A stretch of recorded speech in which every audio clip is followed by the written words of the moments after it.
Saroj Kannan.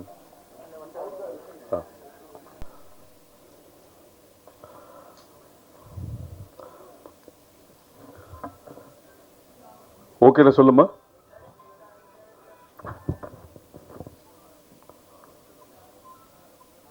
Okay okay photo. எங்கள் மூத்தவர் ஒளி ஓவியர் தங்கர் பச்சான் அவர்களுக்கும் பல்வேறு சவால்கள் தடைகளை தாண்டி இன்றைக்கு வெற்றிகர தயாரிப்பாளராக மாறியிருக்கிற எங்களுடைய அண்ணன் சுரேஷ் காமாட்சி அவர்கள் உள்ளிட்ட மற்றும் படையாண்டா மாவீரா படத்தின் குழுவினர் அனைவருக்கும், அச்சு ஊடகம் காட்சி ஊடக நண்பர்கள் அனைவருக்கும் வணக்கம். ஒரு திரைப்படம் வெள்ளைத்தாளில் தொடங்கி வெள்ளித்திரைக்கு வருகிறது. எனவே அந்த அடிப்படையில் நம்மளுடைய அருமை தேனி நிகில் அவர்கள் என்னை முதலாக அழைத்திருக்கிறார்கள். இந்த படத்தை தொடங்கிய நாளிலிருந்து பல்வேறு கேள்விகளை நாங்கள் எதிர்கொண்டோம். அதில் ஒன்று, இதற்காக இந்த வேலை. இதே அரங்கத்தில் இதற்கு முன்பாக இசை வெளியீடு நடந்த போது கூட இயக்குனர் அவர்கள் இங்கே அந்த அழுத்தத்தோடு இங்கே இயங்கிக் கொண்டிருந்த போது இங்கிருந்தும் கூட அந்த கேள்வி எழுப்பப்பட்டது. ஏன் இந்த வேலையை செய்ய வேண்டும்? ஏனென்றால் நாம் பொதுவாகவே இப்போது நேரேட்டிவ் சொசைட்டியில் வாழ்ந்து கொண்டிருக்கிறோம். நமக்கு ஏற்கனவே என்ன சொல்லப்பட்டிருக்கிறதோ, நாம் எதை காதில் வாங்கியிருக்கிறோமோ அதன் அடிப்படையிலேயே எல்லாவற்றையுமே நாம் அணுகுகிறோம். இன்னும் சொல்ல போனால் காதுகளின் வழியாகவே நாம் முடிவெடுப்பவர்களாக இருக்கிறோம். அந்த அடிப்படையில் தான் இந்த இனம் தொடர்ந்து பிரச்சார போரினால் வீழ்த்தப்பட்டிருக்கிறது.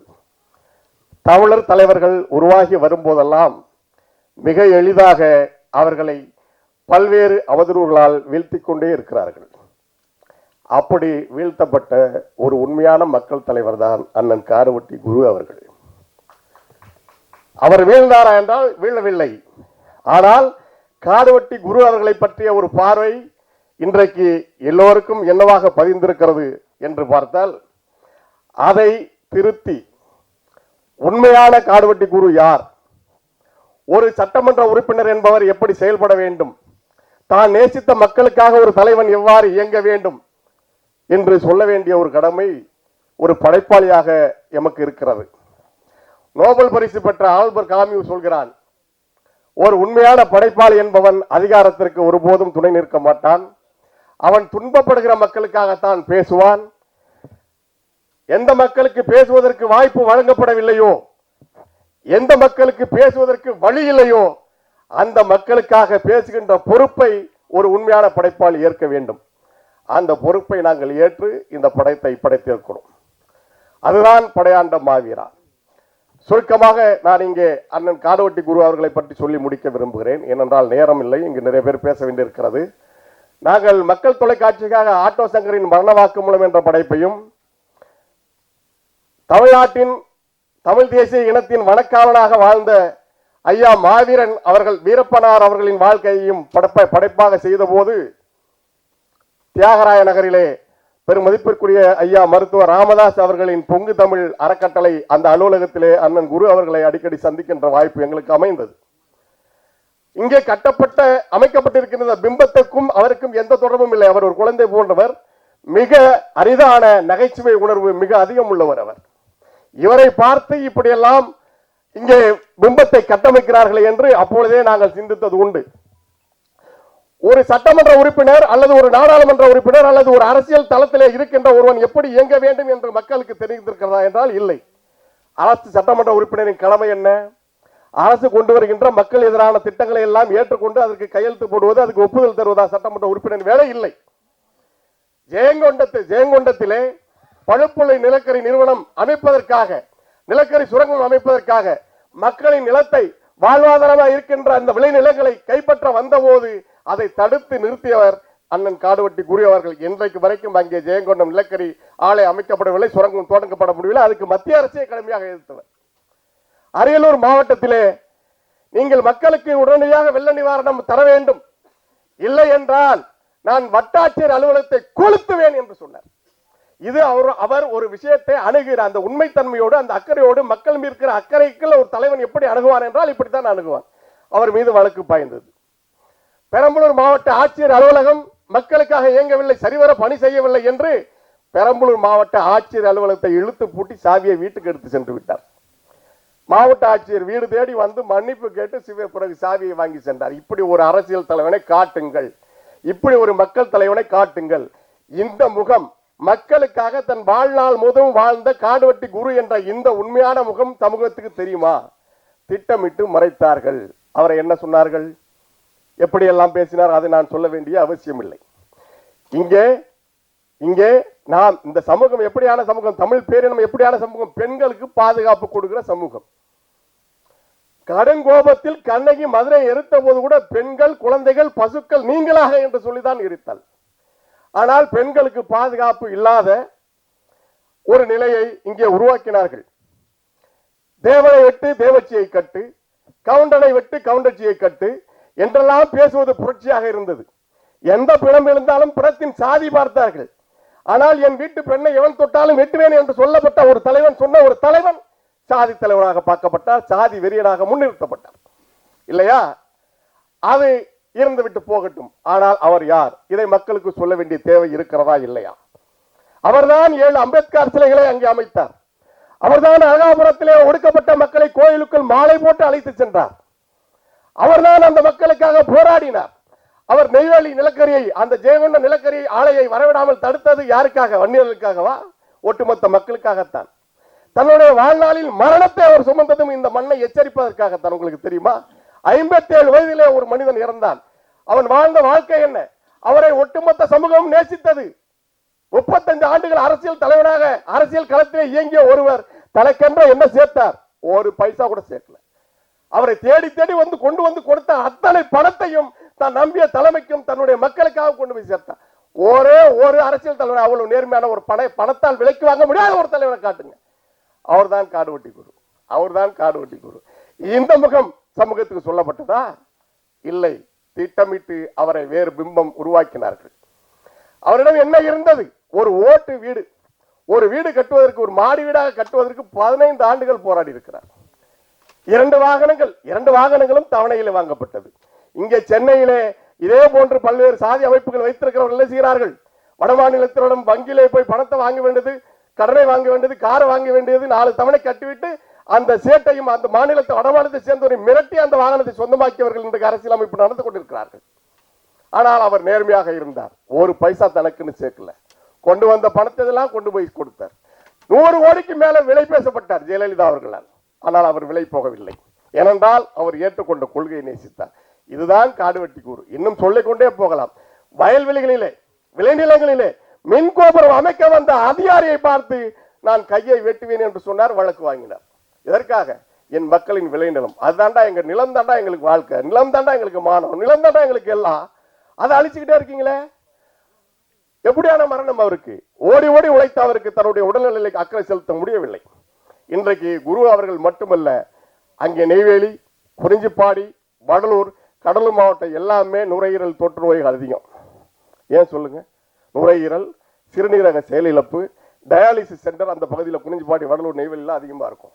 2 காரணம். ஒன்று, அரியல் மாவட்ட சிமெண்ட் ஆலை, அந்த காற்று அளவுக்கு மீறி மாசுபட்டு இருக்கிறது. நாம் வாழ முடியாத நிலையை உருவாக்கி விட்டார்கள்.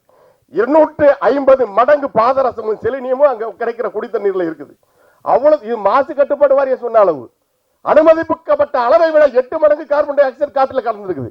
அங்க எல்லாருக்கும் நுரையீரல் பிரச்சனை, எல்லாருக்கும் சிறுநீரக பிரச்சனை, எல்லாருக்கும் கல்லீரல் செயலிழப்பு. இது நாடா? நம்ம வாழ்ற நாடாவை வச்சிருக்கிறோம். தன்னை காப்பாற்றிக் கொள்ள கூட முடியாமல் அவர் மக்களுக்காக ஓடி ஓடி உழைத்தார். இன்றைக்கு அந்த தாக்குதலில் அந்த மக்கள் இறந்து கொண்டிருக்கிறார்கள். தினமும் அங்க சாவு நடக்குது. யாருக்காவது தெரியுமா? இதையெல்லாம் எதிர்த்து போராடின ஒரு அரசியல் தலைவனாக காடுவெட்டி குருவர் இருந்தார். அதை சொல்ல வேண்டிய கடமை நமக்கு இருந்தது. எனவேதான் இந்த வேலையை செய்தோம். இந்த படம் அதற்காக வெறும் கருத்து பேசுகிற படமாக இல்ல. படம் பார்த்தவர்கள் பல பேர் சொல்லிவிட்டார்கள். அவர்கள் மேலும் சொல்லுவார்கள். இந்த படம் வணிக படத்திற்கான அத்தனை அம்சங்களையும் உள்ளடக்கிய ஒரு பொழுதுபோக்கு படமாக உருவாக்கப்பட்டிருக்கிறது. எல்லா படங்களும் கடுமையான உழைப்பில் தான் வருகிறது.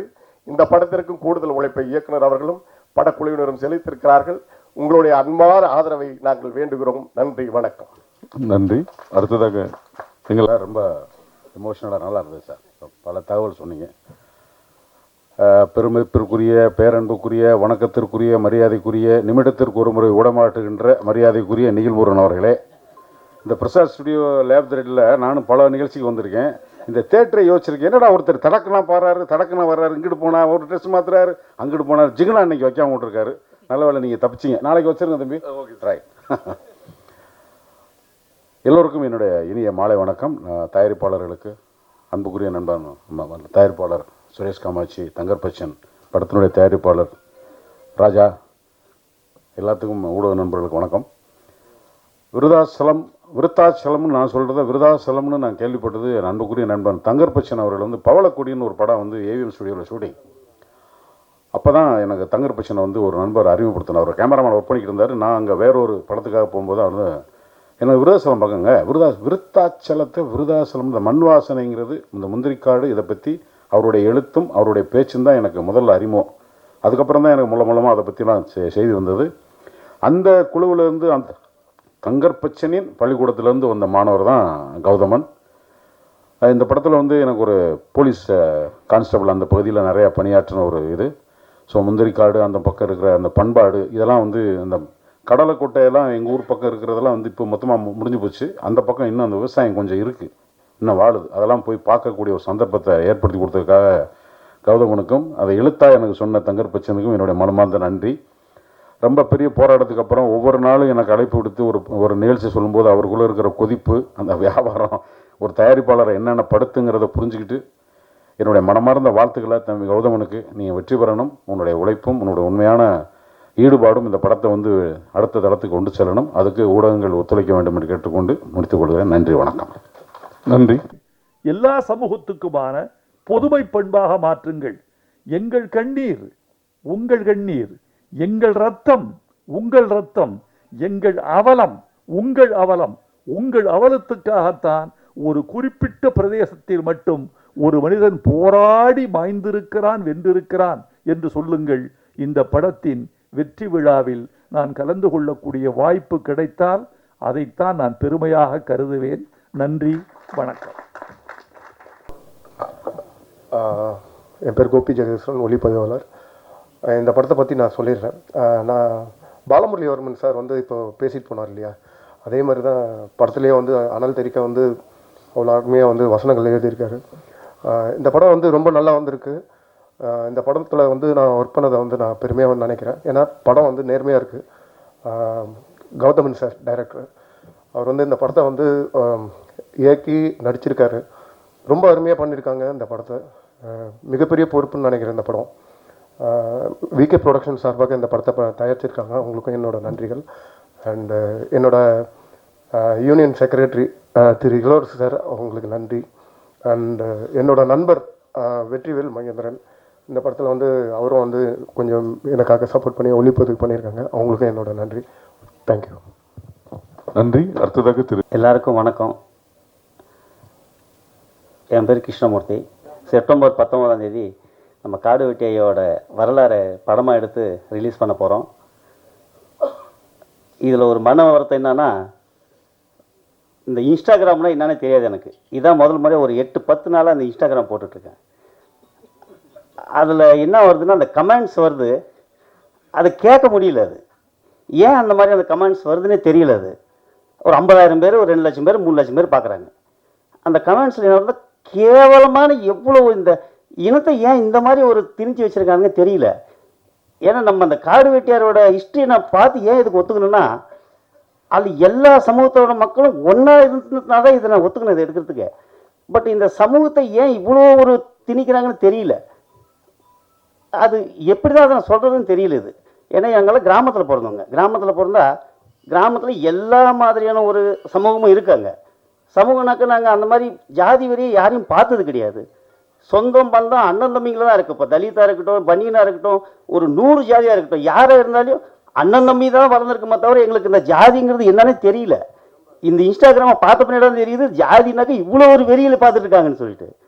பட் ஏன் எனக்கே பயமாக இருக்குது. ஏன்னா ஃபியூச்சரில் என் பிள்ளைங்களாம் இது கற்றுக்கிற எப்படி இந்த வாழ்கிறது, எப்படி இந்த ஒரு ஸ்பீடான டெக்னாலஜியில் இந்த ஜாதியை ஏன் இவ்வளோ ஒரு திணிக்கிறாங்க? இதை எதுக்காக திணிக்கணும்? ஏன்னா படிக்கிற படிப்பில் ஒன்றா தான் படிச்சிருக்கேன் எல்லாம். ஜாதிங்கிறது யாருமே சொன்னது கிடையாது. அதில் ஜாதி நீ இந்த ஜாதிக்காரன் இந்த ஜாதிக்காரன் அந்த ஜாதிக்காரன் அப்பனோட இன்சிலே போட்டு தான் டெய்லி அட்டண்டன்ஸ் சொல்கிறாங்க. எழுந்து உள்ளே இருந்து எல்லாரும் ஒன்றா தான் சொல்லிட்டு இருக்கோம். எல்லாம் ஒன்றா தான் நின்று சாப்பாடு வாங்கி ஒரே வருஷம் தான் சாப்பிட்டுட்டு இருக்கோம். யார் சமைச்சாங்க, எந்த ஜாதி எதுவுமே தெரியல. இப்போ அந்த ஜாதிங்கிறது வந்து ஏன் திடீர்னு இந்த மாதிரி வந்துச்சு, ஏன் இந்த மாதிரி திணிக்கிறாங்க? அவ்வளோ ஒரு பெண் குலத்தவே கேவலமாக பேசுகிற மாதிரி ஒரு அந்த அனாவசியமாக பேசுகிறாங்க. எதுக்கு அந்த மாதிரி திணிக்கணும்? ஏன்னா வரலாறுங்கிறது வந்து ஒரு மறைக்கப்பட்டாங்க, செத்துக்கு பின்னாடி தான் வரலாறு எழுதுவாங்க. பட் தமிழ் இனம் எல்லாமே ஒரே மொழி தான் படித்தோம், ஒன்றா தான் எக்ஸாம் எழுதுகிறோம். பட் எல்லாம் ஒன்றா மார்க்ஸ், ஒன்றா தான் வேலைக்கு போகிறோம், ஒரே உடல் தான் சாப்பிட்றோம், எல்லாம் செய்கிறோம். அப்போ திடீர்னு ஜாதி எங்கேருந்து ஒரு திடீர்னு ஏன் இந்த மாதிரி ஜாதியை திணிக்கிறாங்க? சொந்த பந்தமாக இருந்துட்டு இப்போ தலித் மக்களே எங்கள் ஊரில் இருக்காங்க. இன்னைக்கு வரைக்கும் அவன் யாருன்னு தெரியாது.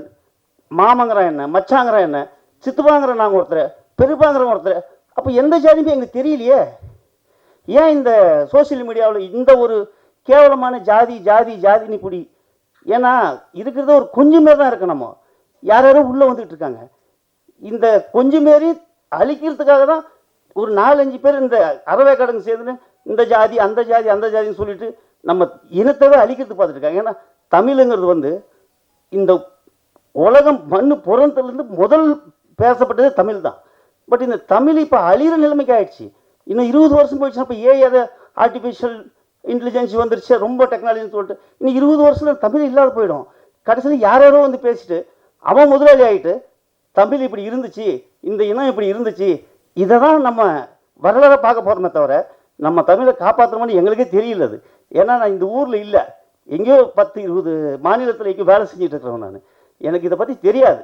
இந்த இன்ஸ்டாகிராமில் பார்த்த பின்னாடி தான் தெரியுது நம்ம ஏன் நம்ம இனத்துக்காக இவ்வளோ அடி ஒன்று இப்படி செய்கிறோமே. அதுக்கு தான் வரலாறு எப்போவுமே ஒரு 50 வருஷத்துக்கு முன்னப்போ பாருங்கள், நம்ம கிராமத்தில் எப்படி இருந்தோம், எந்த மாதிரி இருந்தோம், எல்லாரும் ஒன்றா இருந்தோமே. இன்றைக்கும் ஒன்றா தான் இருக்கோம். இந்த சிட்டியில் நடக்கிற மாதிரி ஜாதி வரி கிராமத்தில் நடந்துச்சுன்னா யாரும் ஒருத்தங்க உயிரோடு இருக்க முடியாது. எல்லாம் அடி ஒன்று செத்துருவாங்க ஒருத்தனுக்கு ஒருத்தன். ஏன்னா எங்களுக்குலாம் ஜாதியே தெரியல. அதாவது தயவுட்டு சொல்கிறேன், அந்த இன்ஸ்டாகிராமில் இந்த கேவலமாக பேசுறது, ஒரு பெண்களை இழிவுபடுத்துறது, இதெல்லாம் வேண்டான்னு சொல்கிறேன். தயவுட்டு கேட்டுக்கிறேன். இதான், வேறு ஒன்றும் இல்லை. நன்றி, வணக்கம். அனைவருக்கும் மாலை வணக்கம். என்னுடைய பேர் குரலமுதன், பேசிக்கலி சிவில் இன்ஜினியர். எங்களுக்கும் இந்த படத்துக்கும் இந்த திருமாத்துறைக்கும் வந்து பார்த்திங்கன்னா சுத்தமாக ஜீரோ. முதல் முறையாக இயக்குனர் வந்து எங்கள்கிட்ட இது மாதிரி ஒரு நம்மோடு வாழ்ந்து நம்மளுடைய சமகாலத்தில் ஒரு மிகப்பெரிய ஒரு மாவீரன் வந்து அவருடைய வாழ்க்கை வரலாறை எடுக்கணும் அப்படின்னு சொல்லி நாங்கள் கேட்கும்போது, அவர் இந்த கதையை சொல்லும்போது நாங்கள் அப்படியே உறைஞ்சி போயிருந்தோம். இதை வந்து ஒரு சாமானியனால் நம்மளால் எடுக்க முடியுமா அப்படின்ற ஒரு சூழலில், ஏன்னா நாங்களாம் வேறு துறை, நான் சிவில் இன்ஜினியர், ஐயா சரவணராஜா ஐயா அவங்க பார்த்தீங்கன்னா க்ரஷர் வச்சுருக்காங்க, இவங்க பார்த்தீங்கன்னா எலக்ட்ரிக்கலில் இருக்கிறாங்க, உமாதவன் ஐயா வந்து என்எல்சியில் வந்து பணிபுரிகிறாங்க, பாஸ்கர் சார் வந்து அவங்க ஐடியில் இருக்கிறாங்க. இதேமாரி ஒவ்வொருத்தவங்களும் வெவ்வேறு துறையில் இருக்கிறோம். நம்ம எப்படி பண்ண போகிறோம் அப்படின்றத பார்க்கும்போது இதை வந்து சரி ஓகே இது எப்படியே எடுத்து தீரணும். இதை வந்து பார்த்திங்கன்னா இந்த படைப்பு வரலாறாக இருக்கணும். நமக்கு அப்புறம் வந்த பிறகும் இப்படிப்பட்ட ஒரு மாவீரன் இந்த மண்ணில் இந்த மண்ணை காக்கவும், இந்த பெண்ணை காக்கவும், இந்த சமூகத்தை காக்கவும் பார்த்திங்கன்னா ஒரு மிகப்பெரிய ஒரு தியாகத்தை பண்ணியிருக்காரு. அப்படின்றத பார்க்கும்போது இது எந்த கஷ்டம் வந்தாலும் இதை எடுத்தே தீரணும்னு முடிவு பண்ணி எங்களால் தனிப்பட்ட முறையில் எடுக்கிறதுக்கான சூழ்நிலை இல்லை.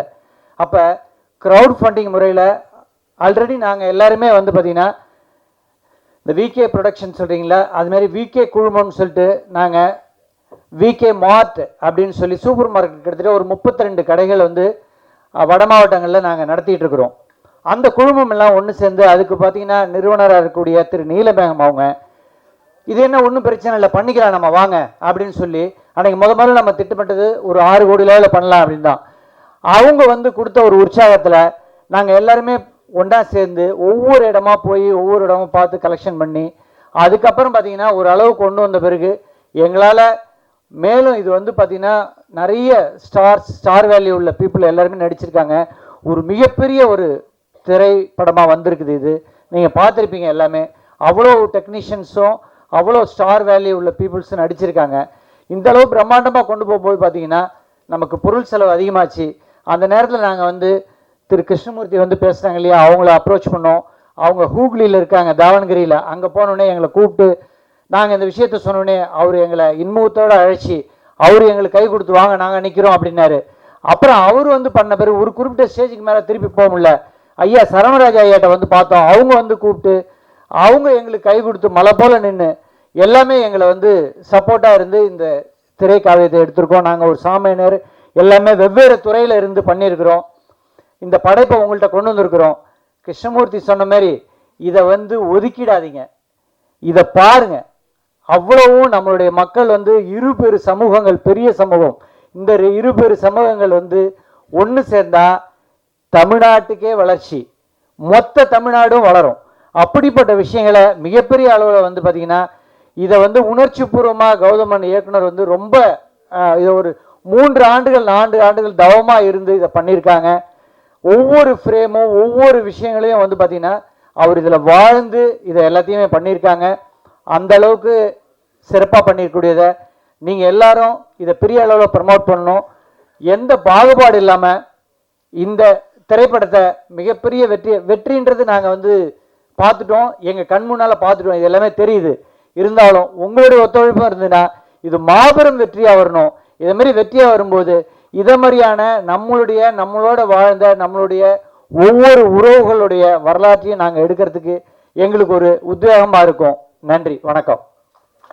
நன்றி. அடுத்ததாக தயாரிப்பாளர் திரு வள்ளுவனின் வாய்மொழி கண்ட வளமார்ந்த தமிழினத்தின் தெள்ளு தமிழ் புகழ்பாடி திக்கெட்டும் பரவச் செய்ய மறந்துவிட்ட மரத்தமிழர் மாண்புதனை மாற்றி தந்திடுவாய் தமிழ்த்தாயே உன் பாதம் பணிகின்றேன். படையாண்ட மாவீரா என்ற முதல் குழந்தையை இன்று நாங்கள் பிரசவிக்க இருக்கிறோம். மாவீரன் காடுவெட்டியார் அவர்களை பற்றி அன்பிற்குரிய சகோதரர் மிக தெள்ள தெளிவாக எடுத்துரைத்தார்கள். இன்னும் இப்படத்தை பற்றி இங்கே உரையாற்ற இருக்கக்கூடிய எங்களுடைய மண்ணின் மைந்தர் அன்பு சகோதரர் இயக்குனர் தங்கர் பச்சான் அவர்களே, இங்கே திரைத்துறையிலிருந்து வருகை தந்திருக்கக்கூடிய அனைத்து நண்பர்களே, இப்படத்தை வியாபாரமாக்குவது என்பது விளம்பரம் இல்லாமல் வியாபாரம் இருக்காது. விளம்பரம் இல்லாத வியாபாரம் குருட்டுக்கு சமம் என்று சொல்லுவார்கள். அதுபோல எவ்வளவுதான் இந்த படத்தை நாங்கள் சிரமப்பட்டு எடுத்திருந்தாலும் இதையெல்லாம் மக்களிடத்திலே கொண்டு சேர்க்க வேண்டிய ஊடகவியலாளர் உங்கள் அனைவருக்கும் என்னுடைய சிறந்தாழ்ந்த வணக்கத்தை தெரிவித்துக் கொள்கிறேன். இத்திரைப்படம் கௌதமன் அவர்கள் எங்களை கேட்டபொழுது எங்களால் முடியுமா என்கிற எண்ணம் தான் எங்களுக்கு தோன்றியது. ஆனால் இன்றைக்கு நாடு சென்று கொண்டிருக்கிற நிலையில் பொருளாதாரத்திலே மக்கள் முன்னேற வேண்டும். பொருளாதாரம்தான் அடிப்படை. கல்வி வேலைவாய்ப்பு எவ்வளவு முக்கியமோ அதுபோல பொருளாதாரம் என்பது ஒவ்வொருடைய வாழ்வியலுக்கு முக்கியம் என்பதை நோக்கமாக கொண்டு எங்களுடைய அன்பு சகோதரர் திரு நீலமேகம் அவர்கள் பொருளாதாரத்தை இந்த சமுதாயம் மேம்படுத்த வேண்டும், வளர வேண்டும் என்பதற்காக உருவாக்கப்பட்ட விகே நிறுவன வணிக நிறுவனங்கள் ஒன்றிணைந்து இந்த திரைப்படத்தை நாம் வாழ்ந்த காலத்தில் வாழ்ந்த ஒருவருடைய வரலாற்றை இந்த மக்களிடத்திலே நாம் சமர்ப்பிக்க வேண்டும் என்கிற நோக்கோடு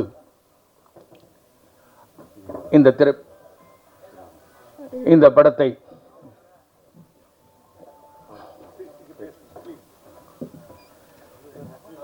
இந்த திரையை நாங்கள் உங்களுக்கு சமர்ப்பிக்கிறோம். இதற்கு முதலாக நாங்கள் அணுகியது வருகை தந்திருக்கக்கூடிய கவிப்பேரரசு அவர்களைத்தான். எங்களுக்கான பாடல்களை நீங்கள் எழுதி தர வேண்டும் என்று நாங்கள் அவருடைய இல்லத்திலே சந்தித்த பொழுது எங்களுக்கு தெரியாத, எங்கள் சமுதாயம் கண்ட பல்வேறு வரலாற்று நிகழ்வுகளை எல்லாம் சொல்லி இப்படிப்பட்ட சமுதாயத்திற்கு சமுதாய வரலாற்றை உயர்த்துகின்ற ஒரு பாடல்களை உங்களுக்கு எழுதி தருவதிலே நான் மட்டற்ற மகிழ்ச்சி அடைகிறேன் என்று எங்களை வரவேற்று எங்களுக்கு மிக அருமையான பாடல்களை அமைத்து தந்திருக்கிற அவர்களுக்கு இந்த நேரத்தில் எங்களுடைய நன்றி கலந்த வணக்கத்தை தெரிவித்துக் கொள்கிறோம். இந்த படத்தை வெற்றி பெற வைக்க வேண்டியது உங்களுடைய பொன்னான கடமை. நாங்கள் கடந்து வந்த பாதை என்பது மிகவும் சிரமப்பட்டு 3 ஆண்டு காலம் இந்த படத்தை உருவாக்கி இருக்கிறோம்.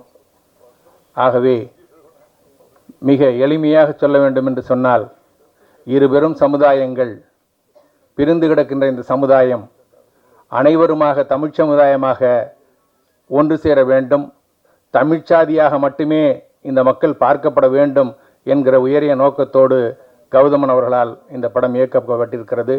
எனவே இந்த படத்தை வெற்றி பெற வைக்க வேண்டியது ஊடகவியலாளர்கள் உங்களுடைய பெரும் கடமையாகும். வருங்கால வரலாற்று நிகழ்வுகளை நிகழ்வுபடுத்துவதற்கு இது ஒரு அடிப்படை தளமாக அமையும் என்று கேட்டு வாய்ப்புக்கு நன்றி பாராட்டி அமைகிறேன். நன்றி, வணக்கம். வணக்கங்க எல்லாருக்கும். நிகழ்வு வந்து ரொம்ப நீளமாக இருக்குது, ரொம்ப அயற்சியோடு இருக்குங்க. அங்கே யாரும் தம்பி பேசிகிட்டே இருக்குங்க, அந்த கேமராவெலாம் அது பதிவாகும் இல்லை? இங்கே பேசுகிறாங்க, அங்கேயும் பேசுகிறீங்க, அப்போ அதெல்லாம் அந்த கேமராவில் பதிவாகும் இல்லை? ஆகாது? அப்படியா? சரி சரி சரி, உங்களுக்கு நன்றி முதல்ல. ஏன்னா ஊடகத்துறை முன்பு வந்து இந்த நிகழ்வு நிகழ்த்தப்படுது. கௌதமனுக்கு வந்து நீங்களாம் உதவணும். நான் அந்த இடத்துக்கு வந்தது அதுக்காக தான். ஒரு பணம் பண்ணுறதுக்காக தவிர ஏதோ ஒரு சினிமா செய்யணும், நம்ம வந்து புகழ் பெறணும்னு வராங்க. அப்படி திரைத்துறைக்கு வந்தது இல்லை கௌதமன். கௌதமன் ஒரு தமிழனாக இருக்கிறதால தான் அவன் சினிமாவை தேர்ந்தெடுத்திருக்கான். இங்கே தமிழர்களுக்கு எதிராக நடக்கிற அரசியலாகட்டும், அடக்குமுறையாகட்டும், வன்முறையாகட்டும், மொழிக்கு எதிராக, இந்த மண்ணுக்கு எதிராக எது நடந்தாலும் அதை கேட்குற ஒரு தமிழன். தமிழ்னாலே அமைதியாக எடுத்து பாருங்க. ஏன்னா அப்படி தான் இருக்குது. இங்கே ஒடுக்கப்படுறது வந்து தமிழர்கள்லாம் தமிழ்நாட்டில். அழிக்கப்படுறதும் ஒடுக்கப்படுறதும் தமிழ் மொழி தான். அதே மாதிரி பிடுங்கப்படுறதும் அழிக்கப்படுறதும் தமிழ் நிலங்கள் தான். இதுதான் நீங்கள் புரிஞ்சுக்கணும். இதுக்கெல்லாம் எதிராக அதை பாதுகாப்பதற்காக அவ்வப்போது தமிழ் மண்ணில் தோன்றிய மனிதர்கள் நிறைய இருக்காங்க. அவங்க தான் வந்து இலக்கிய மங்களாகவும் எப்போதாவது ஒரு முறை திரைப்படமாகவும் வராங்க. தொடக்க காலங்களில் அதில் எந்த சிக்கலும் இல்லை. எப்போ வந்து வேற்றுமொழிக்காரர்கள் பிழைக்க வந்தவர்கள் முதல்ல இந்த தமிழ்நாட்டில் அந்த அதிகாரத்தை பிடிக்கிறதுக்கு அவங்க கையில் எடுக்கிறது எதுனா இந்த மொழியை நல்லா கற்றுக்கிறது. இங்கே வாழக்கூடிய தமிழர்களை விடவும் நல்லா அந்த மொழியை, இலக்கியத்தை கற்றுக்கிறது, அவனுடைய வரலாற்றை கற்றுக்கிறது, அதன் மூலமாக இந்த அரசியல் ஆட்கொள்கிறது. இதுதான் தொடர்ந்து நடந்துகிட்ருக்கு. இதுதான் நடக்கும். இதில் விழுந்தவர்கள் தான் தமிழர்கள், தமிழ் குடிகள். இதுக்கு எதிராக இருக்கக்கூடியவர்களை வந்து கடுமையாக விமர்சிப்பாங்க. யார் விமர்சிக்கிறான்னு பார்த்தீங்கன்னா இந்த தமிழுக்கு எதிரானவர்கள் தான். தமிழர்கள் அல்லாதவர்கள் தமிழுக்குள்ளேயே பகை உண்டு பண்ணுவார்கள்.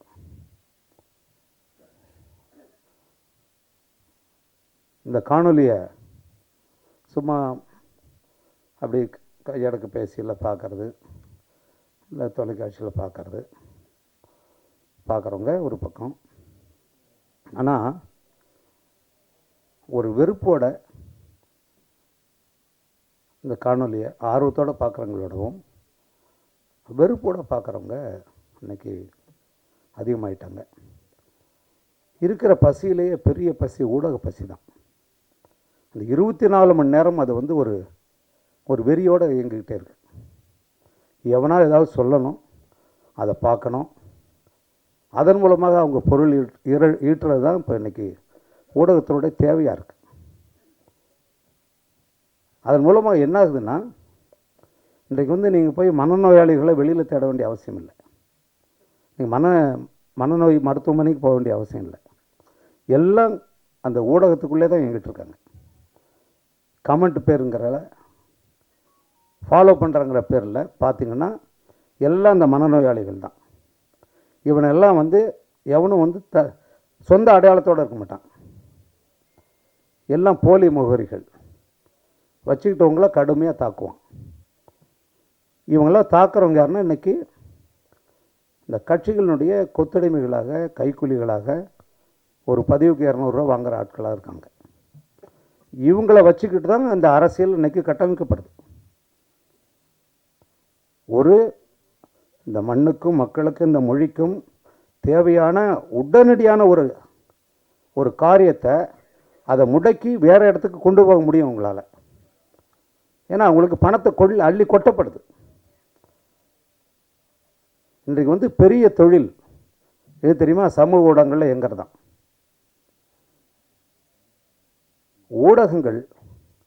ஊடகங்களாக இருந்த வரைக்கும் இங்கே சிக்கல் இல்லை. கொஞ்சம் இந்த ஊடகங்கள் ஒரு கட்டத்தில் அரசியல்வாதிகளால் அப்படி கொஞ்சம் கொஞ்சமாக அவங்களுடைய கைக்குள்ளே, அவங்களுடைய கட்டுப்பாடுகளுக்குள்ளே வர ஆரம்பிச்சது. காசு கொடுக்குறவங்களுக்கு பெரிய அளவில் செய்தி வரும், எதை போடணும் போடக்கூடாது இதெல்லாமே போச்சு. அப்படி அடுத்த கட்டத்தில் நல்ல வேளை சமூக ஊடகங்கள் வந்தது. அதாவது ஒரு 10 பத்திரிகைகள், 5 தொலைக்காட்சிகள் சொன்ன கருத்தை தான் நீங்கள் பார்க்கணும் அப்படிங்கிற இடத்துல சமூக ஊடகங்கள்னு ஒன்று வந்துச்சு. ஒவ்வொரு தனி மனிதனும் அவனுடைய கருத்தை பதிவு பண்ணலாம், அவன் எதை பற்றியும் பேசலான்னு வந்துச்சு. அதன் மூலமாக நல்லது நடக்குதான்னு பார்த்தீங்கன்னா உங்களுக்கே தெரியும். இன்றைக்கி எல்லாரும் டாக்டர் தான். வாட்ஸ்அப்பில் டாக்டரு, யூடியூப்பில் டாக்டரு.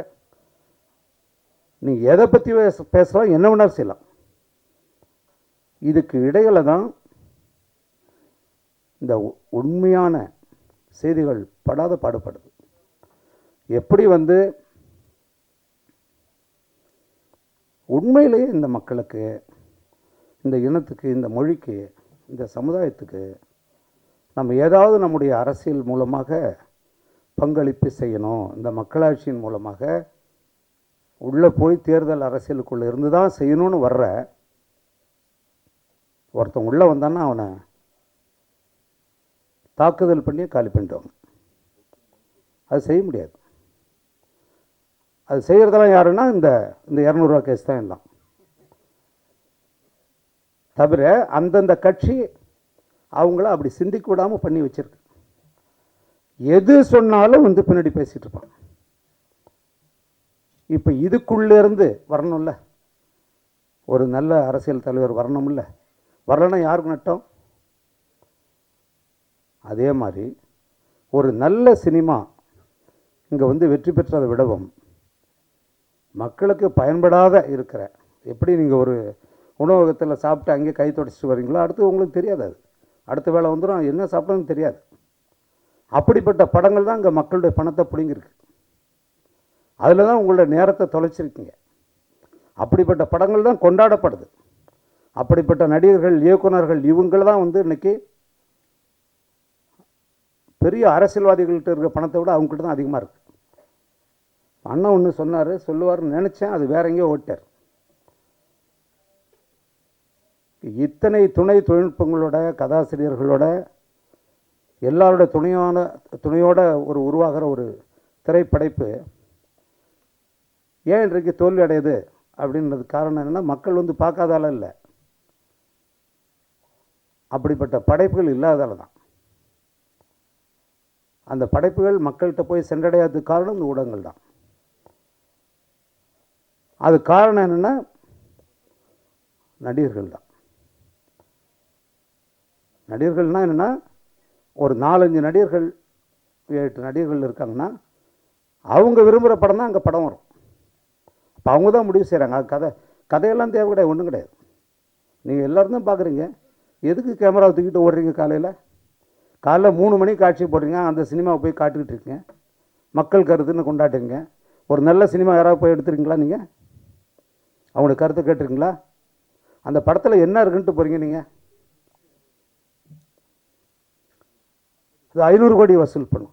இன்றைக்கி உங்கள் கவலையை இந்த படம் எவ்வளோ வசூல் பண்ணுங்க, இந்த படம் எப்படி இருக்குன்னு சொல்கிறான்னா, இல்லை இந்த படம் 400 கோடி வருங்க. எல்லாரையும் இப்படி சிந்திக்க விட்டது யார்? அதுக்கு இடையில் படையாண்ட மாவீரா என்ன செய்யும்? குரு அப்படிப்பட்ட ஒரு ஆள்.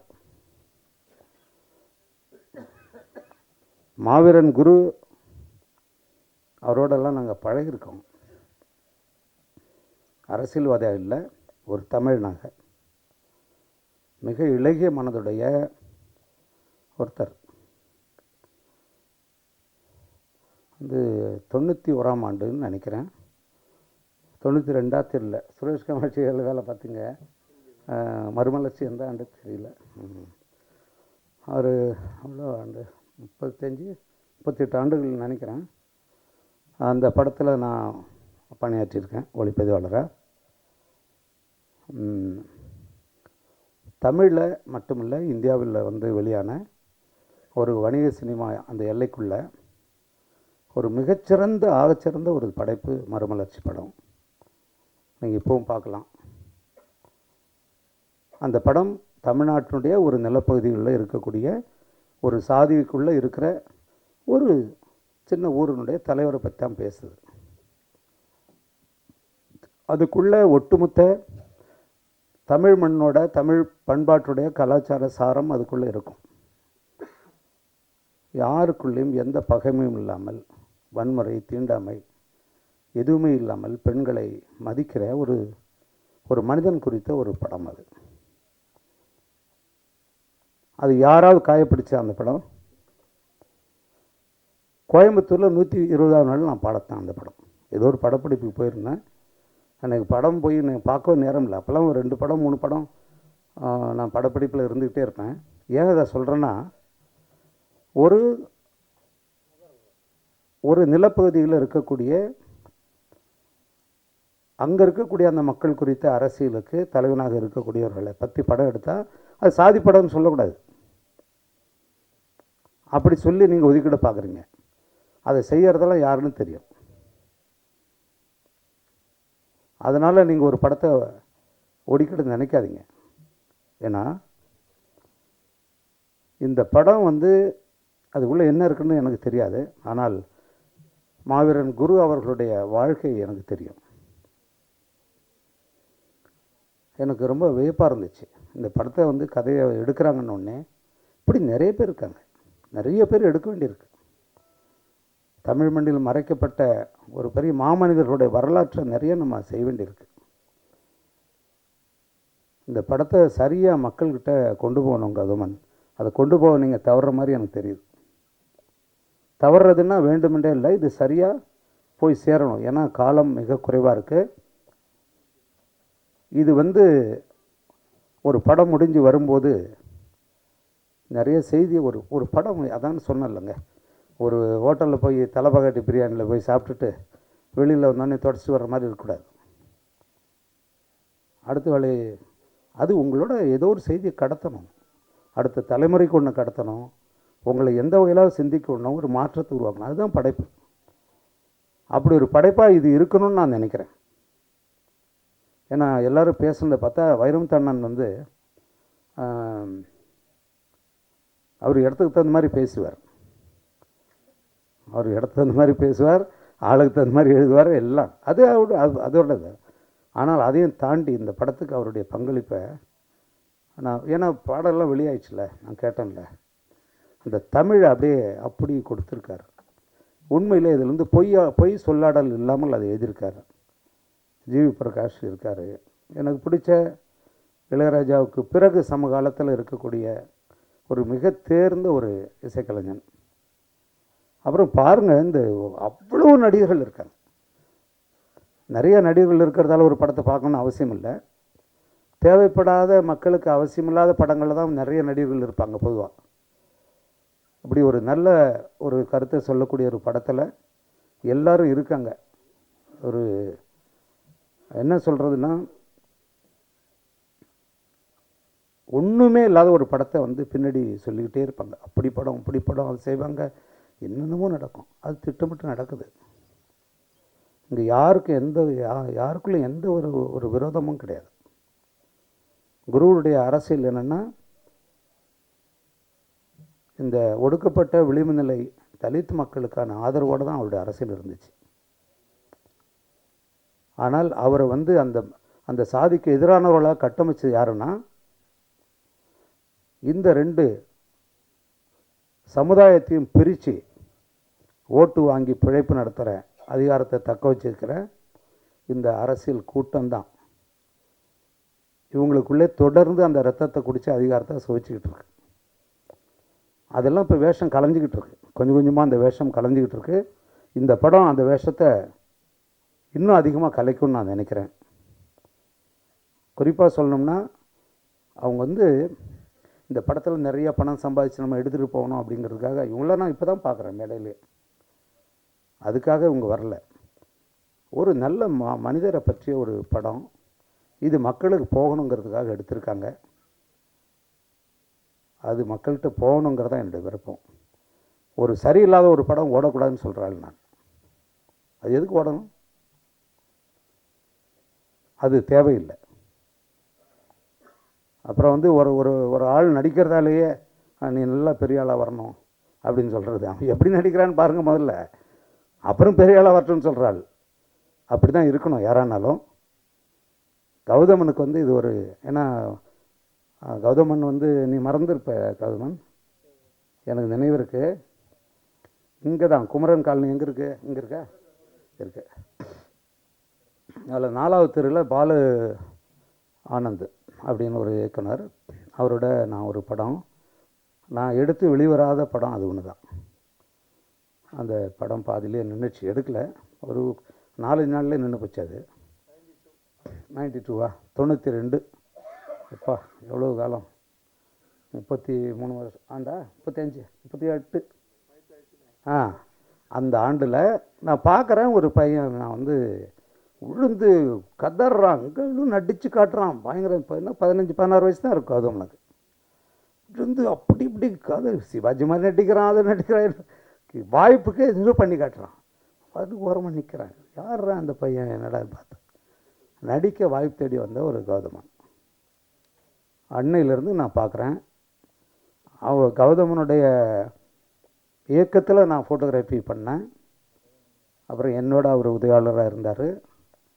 இன்னும் ஒரு நல்ல நட்பில் தான் நாங்கள் இருக்கோம்.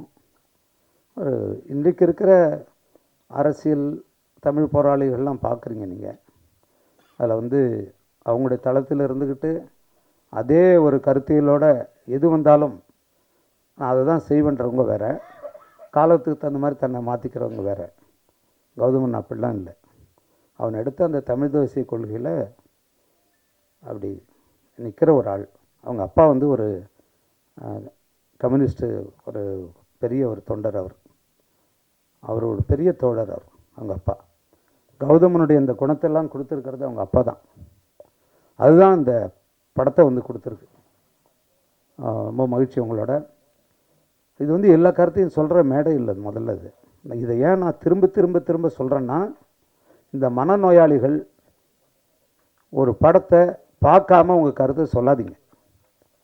படத்தை பாருங்கள், சரியில்லைன்னு சரியில்லைன்னு சொல்லுங்கள். அது சிக்கலே கிடையாது. ஒரு குறிப்பிட்ட சாதியை பற்றி ஒரு படம் வருது, அதில் நடிக்கிறாங்கன்னா அதுக்காக அதை எதிர்க்கிற ஒரு முட்டாள்தனம் இருக்குல்ல, அது கூடாது. அதை செய்ய வைக்கிறது யாருன்னு நான் சொல்லிட்டேன். இதில் நம்முடைய பிள்ளைகள் வந்து பலியாகக்கூடாது. தொடர்ந்து இதே தீண்டாமை குறித்து எடுக்கிற இப்போ என் படம் ஒன்று, என் பையன் ஒன்று நடித்தான், பேரன்பும் பெருங்கோபம்னு ஒரு படம். அந்த படம் பார்த்துருக்கீங்களா நீங்கள்? இன்றைக்கு இருக்கிற தீண்டாமை குறித்து மிக முக்கியமான ஒரு படம்.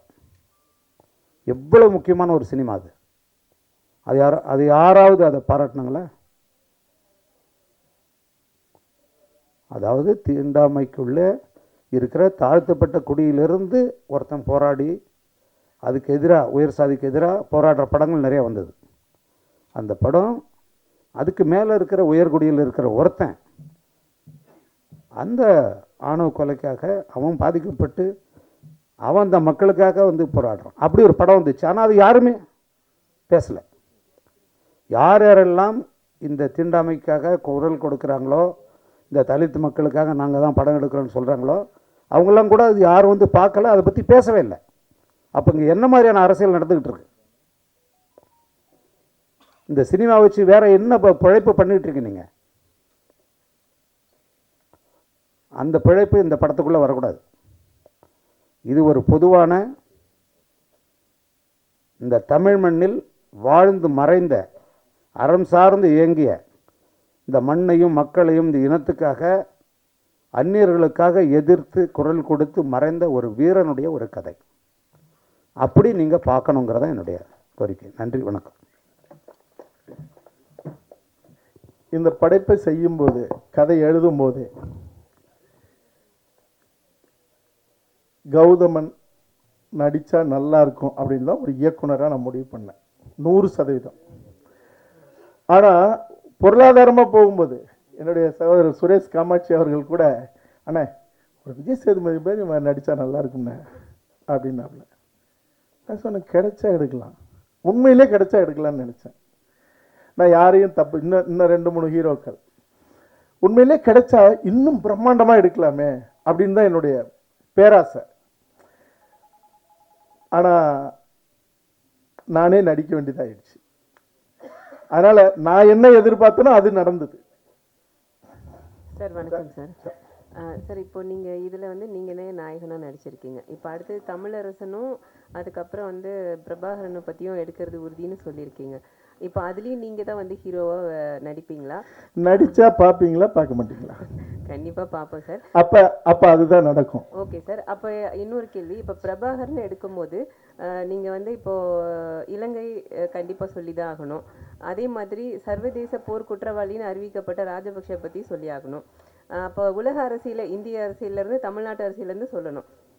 அது வந்து நிறைய, அதுக்கு எப்படி நீங்கள் தயாராக இருக்கீங்களா? ஏன்னா நிறைய எதிர்கொள்ள வேண்டியது இருக்குமே. என்னுடைய சந்தன கார்டு பார்த்தீங்களா? திரும்ப பாருங்கள், யூடியூப்பில் இருக்குது. என் இனத்தை அழித்த அதிகார வர்க்கம், அரசியல்வாதி, ஐஏஎஸ், காவல்துறை உயரதிகாரிகள், அன்னைக்கு இருந்த அரசியல்வாதிகள், ஆட்சியாளர்கள் அத்தனை பேர் எரித்து சாம்பலாக்கி கரைச்சி விட்டவன் நான் இதை பெருமையோடு சொல்ல. என் இனத்துக்கு எதிரானவன் எமனாக இருந்தாலும் நான் நேராகவும் நின்று யுத்தம் செய்வேன். என் படைப்பிலையும் அவர்களை தலைகுனிய வைக்கிறது மட்டும் இல்லை, அவனுடைய சமாதியிலேயே என் சந்ததி மட்டும் இல்லை அவன் சந்ததியும் காரி துப்புற அளவுக்கான படைப்பாக இருக்கும். அது நான் எடுக்க போகிற வன்னிக்காடுக்கும் அது பொருந்தும். சார், இந்த படத்தை நிறைய எதிர்ப்பு வந்தது அப்படின்னீங்க, நிறைய கமெண்ட்லாம் சொன்னாங்க. நிறைய இது ஒரு படைப்பாளியாக எதிர்த்தவங்களுக்கு, எதிர்ப்பு தரப்பு தலைவர்களுக்கு, அந்த நிர்வாகிகளுக்கெல்லாம் படத்தை முன்னாலே ஒரு அழைப்பு விடுத்து ஒரு பிரீமியர் ஷோ இதை போட்டு காமிப்பீங்களா? அது தயாராக இருக்கீங்களா? நான் தயாராக இருக்கேன். அவங்க வரத்துக்கு அவங்க தயாராக இருக்கணும். எனக்கு எதை பற்றியும் கவலை இல்லை. சார் வணக்கம் சார். அவரு சார் சொல்லுங்க சார். வணக்கம். வணக்கம். வசனகர்த்தா சார் பேசும்போது ஒரு தலைவரை பற்றி பேசினார். நீண்ட நாளாக வந்து அந்த கொஸ்டினுக்கு ஆன்சரே இது வரைக்கும் கிடைக்கல. எந்த மேடையிலையும் அவர் வந்து பேசின மாதிரியே தெரியல. அதாவது என்ன சொல்லியிருக்காருன்னா, ஒரு சமூகத்து பொண்ணை கட்டு வெட்டு அப்படின்னு பேசினாருன்னு நீண்ட நாளாக அது போயிட்டு இருக்கு. ஆனால் அவர் பேசுனதுக்கான எவிடன்ஸ் இது வரைக்கும் எங்கேயுமே இல்லை. அது தொடர்ந்து அந்த குற்றச்சாட்டு வைக்கிறாங்க. உங்கள் மேடையிலையும் வந்து வசனகர்த்தா அதை சொல்கிறார். இது எந்த விதத்தில் நியாயம்னு நீங்கள் நினைக்கிறீங்க? அதுக்கான ஆன்சர் நீங்கள் தான் பண்ணணும். இல்லை, அவர் சொன்னதுக்கு நான் எப்படிங்க பண்ணல? இல்லை சார், நீங்கள் தான் படம் எடுத்து என் படத்தில் இருக்கா? உங்கள் படத்தோட என் படத்தில் இருக்கா? உங்கள் படத்தோட வசனகர்த்தா பேசி என்ன கேளுங்க. இல்லை சார், அதான் உங்கள்கிட்ட நீங்கள் கேட்குற கேள்விக்கு நீ கேட்குற கேள்வி அறமான கேள்வி இல்லைன்னு உங்களுக்கு பின்னாடி இருக்கிற நம்மளுடைய ஊடக சகோதரர்கள் சொல்றாங்க. அதுக்கு நான் பதில் சொல்லக்கூடாது, சொல்றது நியாயமும் இல்லை. ரெண்டாவது, அது இதுக்கான இடம் இல்லை. என்னகிட்ட கேளுங்க. சரி சார், உங்க படம் இரு வாடா. இல்லை இருட்டா அவரு இல்லை சார், இல்லை வேணாம் இல்லை சார் அப்படி இல்ல சார். இல்ல நண்பா, அவர் வந்து பேசும்போது இதே மேடையில தான் இல்ல அதுக்கு என்ன பதில் சொல்றது? என்ன பதில் சொல்றது இது? இல்ல சார், அப்படி பேசினாருன்னு நீண்ட நாளா ஒரு தலைவர் மேல குற்றச்சாட்டு இருக்கு. சரி, அந்த குற்றச்சாட்டு இல்ல வந்து உண்மையா இல்ல, பொய்யா? நான் வந்து எல்லாருக்காகவும் நிற்கிறவன். அதுல நீங்க உங்களுக்கு நம்பிக்கை இருக்கா சார்? அடுத்த மேட்ரு போலாம் சார். அடுத்தது இது வந்து கயத்தார் பகுதியில் நடந்தது. ஜான்பாண்டியன் கட்சிக்காரங்களை வெட்டினாங்க, நடந்துச்சு. அதெல்லாம் அதை விட்டுருங்க. மரவனை வெட்டு, மரத்திய கட்டுங்கள் நடந்தது, அதை விட்டுருங்க. இப்போ நீங்க தமிழரசன் கதை எடுக்கிறீங்கன்னாக்க உண்மையிலேயே அப்படியே, ஏன்னா உங்க அப்பா வந்து தமிழரசன் கூட பழகினவர். அப்போ முழுக்க கரெக்டாக எடுப்பீங்களா? பொன்பரப்பி சம்பவத்துலேருந்து எல்லாத்தையும் கரெக்டாக எடுத்துருவீங்களா? அது ஒரு நெருப்பு சிற்பமாக வரும். நான் சொல்கிறதில்ல அர்த்தமும் அடர்த்தியும் உங்களுக்கு புரியும் நான் நினைக்கிறேன். அது ஒரு நெருப்பு சிற்பமாக வரும். தோழர் தமிழரசன் அவர்களை பொன்பரப்பிய அந்த வங்கி வாசலில், அந்த ஏரி குளத்துக்கு பக்கத்தில் நீங்கள் எந்த அதிகார வர்க்கம் திட்டமிட்டு அயோக்கியத்தனமாக அவரை அடித்து அவரை சிதைச்சு அந்த இடத்துல கொன்னார்களோ, கொல்லும்போது அந்த இடத்துல குளம் நிறைய தண்ணீர். ஆனால் காவேரி உரிமைக்காகத்தான் அந்த வங்கி பறிப்புக்கே போனது. தமிழ்நாட்டுக்கே தண்ணி வேணும்னு சொன்ன ஒருத்தனை அடித்ததோட மட்டும் இல்லை, காவல்துறை முன்னாடி மக்களை நிறுத்தி அடித்ததோட மட்டும் இல்லை, அவர் தண்ணின்னு வாய் அசையும் போது தண்ணி கூட குடிக்காத அடித்து கொன்ன அந்த காட்டு மிராண்டிகள், அதிகார வர்க்கம், காவல்துறை, அவர்களோடு நின்ன கயவர்கள். ஒரு கட்டத்தில் அந்த ஊர் மக்கள், அந்த மக்களுக்கு ஏதாவது செய்யணும், அந்த மக்களுக்கு சேர்ந்து அடித்து கொண்டுருச்சுன்னு அன்றைய ஆட்சி, அதிமுக ஆட்சி, எம்ஜிஆர் ஆட்சி, அந்த மக்களுக்கு பள்ளிக்கூடம் கட்டி கொடுத்தது, சமூக நல கூடம் கட்டி கொடுத்தது. இவங்க எல்லாரும் தண்ணீர் நீர்த்தேக்க தொட்டி கேட்கும்போது அந்த மக்கள் ஒரு இடத்துக்கு கூட்டு போகிறாங்க. தமிழரசனை அடித்து கொல்லப்பட்ட இடம் அந்த இடம். அந்த மக்கள் சொல்கிறாங்க, ஒரு மாவீரன், மகத்தான ஒரு தமிழன், இந்த தமிழ்நாட்டுக்கே தண்ணி வேணும்னு கேட்டவனை அவனுக்கு ஒரு ரூபாய், குளம் நிறைய தழும்பி தண்ணி நிற்கும்போது ஒரு ரூபாய் தண்ணி கொடுக்காம அவர்களை சாகடிக்கப்பட்ட நாங்கள் எங்களுடைய தலைமுறை காலத்துக்கும் தண்ணீர் குடிக்க தமிழரசன் உயிர் விட்ட இடத்துல எங்களுக்கு வாட்டர் டேங்க் கட்டி கொடுங்கன்னு சொல்லி ஒரு வெள்ளி முளைச்ச வேலையில் என்னட்டு அந்த இடத்துல சொல்கிறாங்க. நான் அண்ணாந்து பார்க்குறேன் ஒரு உயர்ந்த நீர்த்தேக்க தொட்டி. திரும்பி பார்க்குறேன், என்கிட்ட சொல்லிகிட்டு இருந்தேன் அந்த சம்பவத்தில் சம்மந்தப்பட்டவர்கள்லாம் தலை குனிஞ்சு நின்றுட்டு இருந்தாங்க. இந்த வரலாறு கேட்கும்போதே உங்களுக்கு ஒரு ஆன்மாவை சிலிர்க்க வச்சுருக்கோம். இந்த வரலாற்றுக்குரியவனுடைய வாழ்க்கையும் தியாகங்கிறது தமிழினம் மட்டும் இல்லை, மனிதகுலமே பார்த்திராத ஒரு தரிசனம் வரும், அப்படியே வரும். அதற்கு காரணமானவர்கள் எவனையும் நான் விடமாட்டேன். அவன் அதிகாரத்தில் இருக்கட்டும், எவனா இருக்கட்டும், நீங்கள் அதை வரும். அண்ணா அப்புறம் வந்து காடுகட்டி குரு ஐயா வந்து மஞ்சள் கலர் சட்டை போட்டுனே இருப்பார். அதுக்கு யாரும் இது வரைக்கும் விளக்க கொடுத்ததில்லை. அவர் கூட சில இடத்துல தான் கொடுத்துருக்காரு, தெளிவுபடுத்தலை. இந்த படத்தில் தெளிவுபடுத்திருக்கலாம். இன்னொன்று, நம்ம தம்பியை வந்து ஏன் ஃபஸ்ட்டு படத்துலேயே போராளியாக காட்டணும், ஒரு லவ் பாயாக வந்து பண்ணி ஒரு வேறு லெவலில் ஹீரோ ஏற்றுன்னு போகலாம். நீங்கள் ஏன் இது மாதிரி ஏற்றுன்னு வந்தீங்க?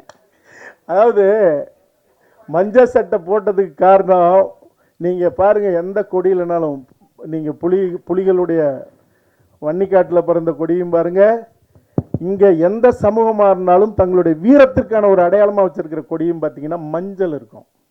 மஞ்சள் ஒரு வீரத்திற்கான அடையாளம். இவங்க ஒரு போர்க்குடி, வன்னியர்கள் படை நடத்தி ஆட்சி பண்ணவங்க, அதனால தான் படையாட்சி. அப்போ அந்த படைங்கிறது ஒரு வீரம் சம்பந்தப்பட்டது. அது சோழர்கால கொடியிலையும் இருக்கும்.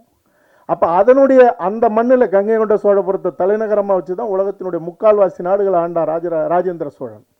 அப்போ அதில் அவர் ஊர் இருக்குல்ல, படைநிலை காடு வெட்டி, காடை வெட்டி திருத்தி தன்னுடைய ராஜராஜ சோழன் பல லட்சக்கணக்கான படைகளை நிறுத்தப்பட்ட இடம் அந்த இடம், அதான் படைநிலை காடு வெட்டி. அப்போ அந்த மண்ணில் இருந்தவங்க அதை அவர் அடையாளமாக வச்சு அவங்க அதுக்கப்புறம் சங்கமாக தொடங்கி அப்படி வரும்போது அது ஒரு கட்டத்தில் அது போடப்பட்டது. இதெல்லாம் இவ்வளோ விளக்கமெல்லாம் நம்ம படத்தில் சொல்லலை. ஏன்னா படத்தில் சொல்கிறதுங்கிறது, உன்னையும் இந்த மண்ணையும் காக்கணும்னா ஒரு தாய் மக்களாக நில்லுங்கடா, இல்லாட்டினா உங்களுடைய 50,000 ஆண்டுகள் வரலாறு கொண்ட இந்த இனத்தினுடைய தடயம் வரலாறு எதுவுமே இல்லாமல் போயிடும். இந்த மொழிக்கும் இனத்துக்கும் சம்பந்தம் இல்லாத கூட்டம் நிரந்தரமாக உங்களை அடிமைப்படுத்தி அழிச்சிரும். அதுக்குள்ளே நீங்கள் விழிச்சிருங்கன்னு சொல்கிறது தான் இந்த படைப்பு. சார் கேட்குறேன் சார், இன்றைய காலகட்டங்களை வந்து மக்கள் வந்து என்டர்டெயின்மெண்ட் மாதிரியான மூவி விரும்புகிறாங்க, ஹீரோக்கள் வந்து மாசான ஹீரோக்கள் விரும்புகிறாங்க. ஸோ இப்படி இருக்கும்போது இன்றைய ஸ்டூடெண்ட்ஸ் இருக்காங்களே அவங்களுக்கு இந்த மாதிரி 2K கிட்ஸ்னு ஒன்று சொல்லுவோம். இந்த மாதிரி ஒரு நபர் இருந்தார், இந்த நபர் இப்படி பண்ணாருன்னு சொல்லக்கூடிய வரலாறு வந்து தெரியாது. ஸோ இப்படி இருக்கும்போது இந்த மூவியை வந்து எப்படி அந்த 2K கிட்ஸ் அந்த சொல்லக்கூடிய வெகுஜன மக்கள் கிட்ட எப்படி கொண்டு போய் சேர்த்தா கரெக்டாக இருக்கும்னு சொல்கிறீங்க? என் படைப்பு உங்களை பாதிச்சுதா? இல்ல, நீங்க பார்த்த வரைக்கும் இப்ப ஒரு துளி அதுக்கு தான் முன்னோட்டம், அது உங்களை பாதிச்சுதா? இருந்துச்சு சார். அப்ப உங்க வேலை என்ன வேலை? உங்க வேலை என்ன வேலை? என் படம் எடுத்துருக்க இருங்க உங்க வேலை எடுத்துட்டு போற வேலை. இந்த படைப்பு உங்களை உண்மையிலேயே ஈர்ப்பை ஏற்படுத்தியிருக்கும்னா, ஒரு உணர்வை உருவாக்கி இருக்கும்னா, இந்த வேலை என்னோட வேலை மட்டும் இல்லை, உங்களோட வேலையும். அதை நீங்க செய்யணும். சரியா? அப்படி செஞ்சாலே நீங்க 19 வயசு 25 வயசுக்காரனுக்குன்னு தனியா படம்லாம் இல்லை, சொல்லிக்கலாம் எடுக்கலாம். சரி, எல்லா படமும் 20-25 வயசுக்காரனுக்கு படம் ஓடிடுதா? அவனுக்குன்னு எடுக்கிற படம் ஓடிடுதா? உச்ச நடிகர் நடித்த எல்லா படமுமே இது யூத்துக்காக எடுத்த படம் அப்படின்னா ஓடிடுதா? எல்லாமே 50-55 வயசு ஆனவங்க தானே இன்னைக்கு யூத்துக்கும் படம் எடுக்கிறாங்க. உணர்வு தான் தாக்கணும். இப்போ நான் பெரிய தமிழரசனை பற்றி சொல்லும்போது உங்களுக்கு சிலிர்ப்பு ஏற்பட்டிருந்தால் அந்த சிலிர்ப்பு 20 வயசுக்காரனுக்கு ஏற்படும். அதுக்கு உச்ச நடிகன் தான் நடிக்கணும். அல்லது இது எடுத்துகிட்டு போய் சேர்க்க முடியுமா? இந்த புள்ள பிறக்குமா, பிறந்தா இது ஆனா பொண்ணா இருக்குமா, அது கல்யாணம் ஆகுமா, கல்யாணம் ஆனால் புள்ள பெக்குமான்னா புள்ளையே பெற்றுக்க முடியாது. நல்ல படைப்பை நாங்கள் படைப்பாளிகள் எடுக்க முடியும், கொண்டுட்டு போய் சேர்க்கறது அதே தாய்மை மனதோடு நீங்களும் அதை செய்யணும். உங்களுக்கும் அந்த பங்கு இருக்குது. நீண்ட நாட்களுக்கு பிறகு நீங்கள் நடிக்கிறீங்க, டைரக்ட் பண்ணுறீங்க. இதில் பார்த்தீங்கன்னா பிஸியான நடிகர்கள் நிறைய பேர் இருக்காங்க. படம் பிரம்மாண்டமாக இருக்குது. எப்படி இவ்வளோ பெரிய பொருட்செலவில் நம்பி எடுத்தீங்க? அதாவது நான் ஒன்று சொல்லிவிடுறேன். நான் அவர் ஐயா பாலன் ஐயா பேர் எனக்கு அந்த நேரத்தில் வரல. என்னை அந்த ராஜ் டிவி லிஃப்ட்டில் ஜல்லிக்கட்டு போராட்டத்தில் என்னை கட்டி பிடிச்சி முத்தம் கொடுத்தது அவர் தான். சரி, இப்போ கேள்வி என்ன கேள்வி? எந்த நம்பிக்கையில் எடுத்தீங்க? நம்பிக்கையே ஒரு நல்ல ஒரு ஒரு ஒரு பொருளை, கருப்பொருளை கையில் எடுத்துக்கிட்டு இதை நம்பும்படியாக செய்யணும், கொண்டாடும்படியாக செய்யணும். நீங்கள் ராஜேந்திர சோழனும் ராஜராஜ சோழனும் நாடு முழுக்க கம்போடியா வரைக்கும் பல்லாயிரக்கணக்கான கோயில் கட்டியிருக்கான். ஏன் தஞ்சை பெரிய கோயிலையும் கங்கை கொண்ட சோழபுரம் கோயிலை மட்டுமே நம்ம போய் பார்க்குறோம் நூற்றுக்கணக்கான தடவை? நீங்கள் அந்த அலங்காரமும் அழகுங்கிறது மிக முக்கியமானது. நீங்கள் காலம் சுமந்தும் ஒரு கருப்பொருள் பேசப்படணும்னா, திருக்குறளை எவன் சுமந்துக்கிட்டே இருந்தான்? இத்தனை நூற்றாண்டா, 200 நூற்றாண்டு, 2000 வருஷமாக எவன் சுமந்துக்கிட்டு இருந்தான்? நீங்கள் சரியாக செய்தால் அது ஆள் இல்லாமல் இழுக்கப்படுகிற தேர் போல் அது போயிட்டே இருக்கும். அந்த நம்பிக்கையில் தான் செஞ்சுருக்கோம். அப்புறம் தவிரவும் இந்த கேள்வியெல்லாம் கேட்குறவும் நீங்களும் எனக்கு தெரியாமலே அந்த தேரை இழுத்துட்டு போவீங்கிற நம்பிக்கையிலையும் தான். நன்றி சார். உங்களுக்கு தான் ஒரு கேள்வி. இங்கே சார், லாஸ்ட்டில் இங்கே இருக்கேன் சார். காடுவெட்டி குரு இருக்காருல்ல, அவங்க ஃபேமிலி வந்து அவருடைய மறைவுக்கு அப்புறமா என்ன அவர் கம்ப்ளைண்ட் பண்ணாங்கன்னா, அவங்களுடைய இனத்தாரே அவருக்கு வந்து துரோகம் இழுத்ததா வந்து ப்ரெஸ் மீட்லாம் வச்சு சொன்னாங்க. அதை பற்றி இதில் காமிச்சிருக்கீங்களா? அவரை பற்றி தான் எழுதியிருக்கிறதா சொல்லுறீங்க, இதில் காமிச்சிருக்கீங்களா? ஏன்னா அவரே வந்து அதிருப்தியாக இருந்தாங்க, அவங்க ஃபேமிலி இனி வரைக்கும் வந்து துரோகம் இழக்கப்பட்டதா வந்து அதிருப்தியாகவே இருக்காங்க. அதை இதில் காமிச்சிருக்கீங்களா? ஒரு விடயம் என்னன்னா, நான் துளசி செடியை தேடி போகிற ஒரு வேட்டைக்காரன், கஞ்சா செடியை தேடி போகிறவன் இல்லை. இந்த மண்ணில் சமத்துவமும் சமாதானமும் இந்த மண்ணுக்குரியவர்களுடைய தலை நிமிர்வையும் உறுதிப்படுத்துகிற படைப்பாக மட்டுமே கருப்பொருள் எடுத்துக்கிட்டு செஞ்சுருக்கேன். அதனால் கலவரம் ஏற்படுத்துவது என்னுடைய நோக்கம் இல்லை, அது அவரவர்களுடைய உரிமை.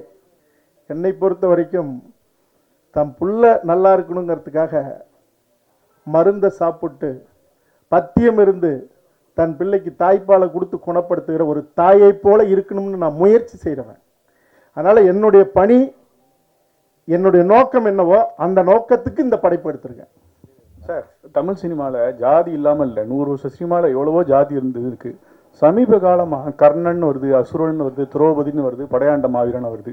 இன்னைக்கு உள்ள அந்த ஒரு ஆரோக்கியமான அந்த யங்ஸ்டர்ஸ்குள்ளே இது வந்து மோதலை ஏற்படுத்துவதா? மாறி மாறி நீங்கள் வந்து இப்படி உங்கள் படைப்பு அவங்க சொல்லுதோ, அவங்க படைப்பு சொல்லுதோம், ஒரு வன்முறையோ ஒரு மோதலையோ ஒரு ஜாதி பாசத்தையோ இல்லை ஜாதி வரியோ ஏற்படுத்தாதா? இவ்வளோ நேரம் உட்கார்ந்துருந்தீங்க, என்னுடைய முன்னேற்றத்தை பார்த்தீங்க, பாடலை பார்த்தீங்க. உங்களுக்கு எங்கேயாவது ஒரு சின்ன ஒரு அதிர்வு, எதிரான ஒரு மனநிலை என் படைப்பிலிருந்து உங்களுக்கு ஏதாவது வந்து சேர்ந்துருக்கா? சரி, அப்படி சொன்னா இல்லை இல்லை அப்படி இருங்க, அப்படி அவர் அப்படி சொன்னா இருங்க, ஒரு ஜாதியை குடிக்கிறது விடுங்க. அவர் கேட்டது இன்னொரு சாதிக்கு எதிரான படைப்பான்னு கேட்டார். ஏங்க ஏங்க உங்கள் அப்பா, நான் சொல்கிறேன், எங்கள் அப்பாவோ உங்கள் அப்பாவோ தப்பு செஞ்சுருப்பார், நீங்கள் அதை வச்சு பேசிகிட்டு இருப்பீங்களா? ஒரு சமூகத்தை பற்றி எடுக்கும்போது அவன் பெருமை பேசுறது அவனுடைய உரிமை.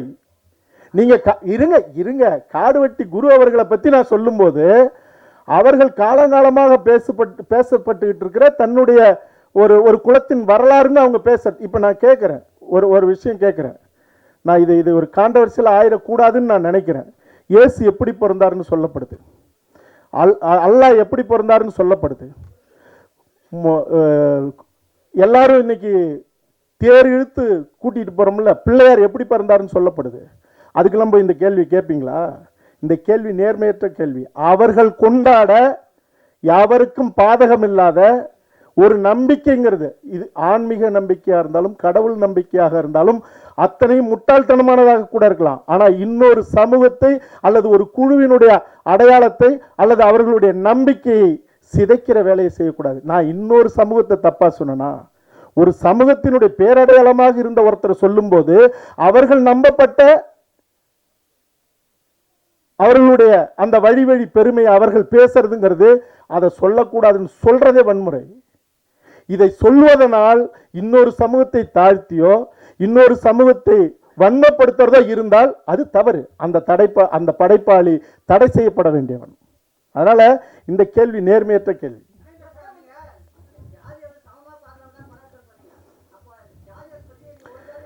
நான் கேட்கிறேன்,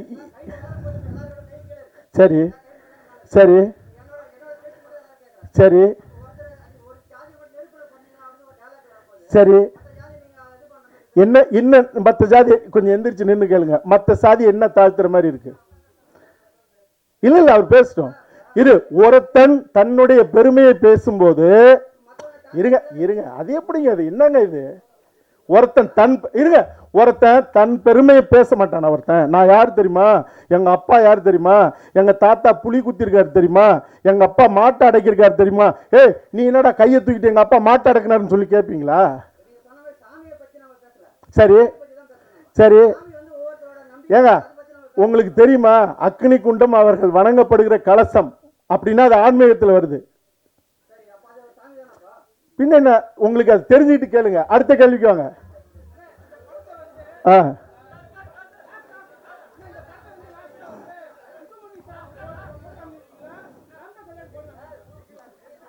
இருட்டு கேட்கட்டும் கேட்கட்டும். இப்ப என்ன கேட்டீங்க?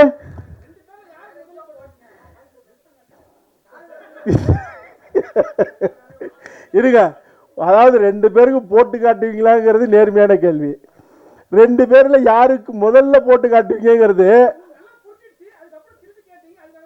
அப்படியா?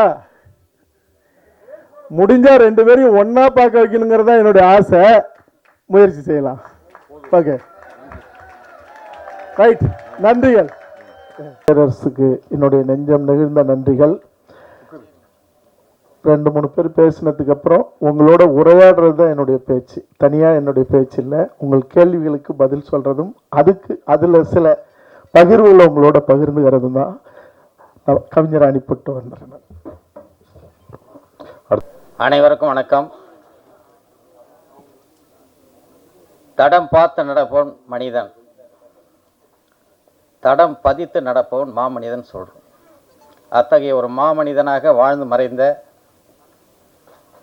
மாவீரன் காடுவெட்டி குரு அவருடைய வாழ்க்கை வரலாற்றை பிறப்பு முதல் இறப்பு வரை இந்த தமிழ் சமுதாயத்துக்காக, தமிழ் சமுதாயத்தில் பின்தங்கியிருக்கக்கூடிய தாழ்த்தப்பட்ட ஒடுக்கப்பட்ட அத்தனை சமுதாயத்துக்கும் அவர் ஆற்றிய நல்ல செயல்கள், அத்தகைய செயல்களையும் தோல்வித்து காட்டியிருக்கக்கூடிய மக்கள் மத்தியிலே ஒரு வரலாற்று பதிவை மாவீரன் குரு அவர்கள் எப்படி இருந்தார் என்பதை அவரோடு இணைந்து அவரோடு வாழ்ந்த நெருக்கமாக இருந்த அண்ணன் இயக்குனர் கௌதமன் அவர்கள் நடித்து இயக்கியிருக்கிறார். அதை மிகப்பெரிய ஒரு கூட்டு முயற்சியார். எப்பவுமே நல்ல சினிமா தயாரிக்க தயாரிப்பாளர் நிறைய பேர் வரமாட்டாங்க. சினிமாவுக்கு சம்பந்தம் இல்லாத ஒரு உழைப்பால் உயர்ந்தவர்கள், ஒரு நல்ல மனிதர்களுக்கு நற்சேவை செய்யக்கூடியவர்கள், பெரும் முதலீடை செய்திருக்கக்கூடிய பம்மல் பகுதியை சார்ந்த மரியாதைக்குரிய தொழிலதிபர் அண்ணன் சரவணராஜ் அவர்கள் கர்நாடகத்திலிருந்து பிழைப்பை தேடி சென்று அங்கேயே பணி செய்து அங்கேயே தொழில் செய்து கொஞ்சம் வசதியை ஏற்படுத்தியிருக்கக்கூடிய அண்ணன் கிருஷ்ணமூர்த்தி அவர்கள் ஒவ்வொருத்தருக்காக ஒரு 100 ரூபாயிலேருந்து 1000 ரூபாய் வரைக்கும், கோடி ரூபாய் வரைக்கும் எல்லாரையும் அணுகி ஒருங்கிணைத்த விகே ப்ரொடக்ஷன்லேருந்து நம்முடைய உமாதேவன், குரலமுதன் ஆகிய எல்லாரும் மாணவிகள் உட்பட இந்த தயாரிப்பாளர்களில் பங்குதாரர் இருக்கிறாங்க. ஏன் இதுக்காக இவ்வளோ மெனக்கறாங்க அப்படின்னு சொன்னாக்கா, சமூக நீதி வரலாறுன்னு எடுத்தாக்கா, மாவீரன் காடுவெட்டி குரு ஒரு சமுதாயத்துக்கு மட்டும் தலைவராக இல்லை, ஒரு தாழ்த்தப்பட்ட சமுதாயத்துடைய பிணம் கிராமத்து வழியாக போய் ஆகணும். ஆனால் அந்த ஒரு குறிப்பிட்ட சமூக மக்கள் அதை எதிர்க்கிறார்கள். ஆனால் அப்பொழுது தமிழ் குடிதாங்கின்ற கிராமத்தில் தாழ்த்தப்பட்ட சமுதாயத்துடைய பிணத்தை மருத்துவர் ஐயாவுடைய கட்டளை ஏற்று தான் அவருடைய தளபதியாக இருந்து அந்த பிணத்தை எடுத்து சென்ற ஒரு மாவீரன் என்று சொன்னால் அது காடுவெட்டி குரு அவர்கள். தான் ஒரு தாழ்த்தப்பட்ட சமுதாய மக்கள் மட்டும் கொண்டாடக்கூடியவர்கள் அம்பேத்கர் அல்ல. தாழ்த்தப்பட்ட சமுதாயம் அல்லாத ஒரு சமுதாய தலைவர் ஒரே நாளில் 7 திருவுருவ சிலையை திறந்தார் என்று சொன்னால் மாவீரன் குரு அவர்கள் செய்து காட்டினார். அரியலூர் மாவட்டம் என்று சொன்னால் அனைத்து பகுதிகளும் பார்த்தீங்கன்னா முழு உருவ சிலையை வச்சது மாவீரன் குரு அவர்கள். இரட்டை குவளை முறை அங்கே பார்த்தீங்கன்னா கிராம மக்களுக்குள்ள ஒரு பொதுவாக குடிக்கிறதுக்கு ஒரு டம்ளர் கொடுப்பாங்க, ஒரு சங்கிலியில் கட்டி வச்சுருப்பாங்க. அதில் தான் ஒரு சிலருக்கு குடிக்கணும்னு சொல்லுவாங்க. அதை ஒழிச்ச பெருமைன்னு சொன்னால் அது காடுவெட்டி குரு அவர்கள். இன்றைக்கி சமூக நீதி வரலாறுன்னு எடுத்து சொன்னாக்கா எல்லா போராட்டத்துக்கும் இன்றைக்கு இடஒதுக்கீடு போராட்டம் என்று சொன்னால் சட்டமேதை அம்பேத்கருக்கு பிறகு பின்தங்கிய மக்களுக்காக போராடி இடஒதுக்கீடு பெற்றுக் கொடுத்த ஒரு தலைவர்னு சொன்னால் டாக்டர் ஐயா அவர்கள். மருத்துவர் ஐயா அவர்களுக்கு தளபதியாக இருந்தார். மருத்துவர் அன்புமணி ராமதாஸுக்கு சகோதராக இருந்தார். இது பல்வேறு பணிகளை செய்து காட்டிய ஒரு மாவீரன், ஒரு வரலாற்று பதிவை இன்று இங்கே வருகின்ற மரியாதைக்குரிய போற்றுதலுக்குரிய ஐயா கவி பேரரசு அவர்கள் ஒவ்வொரு வரிகளையும் அவ்வளோ அற்புதமாக செதுக்கியிருக்கிறார்.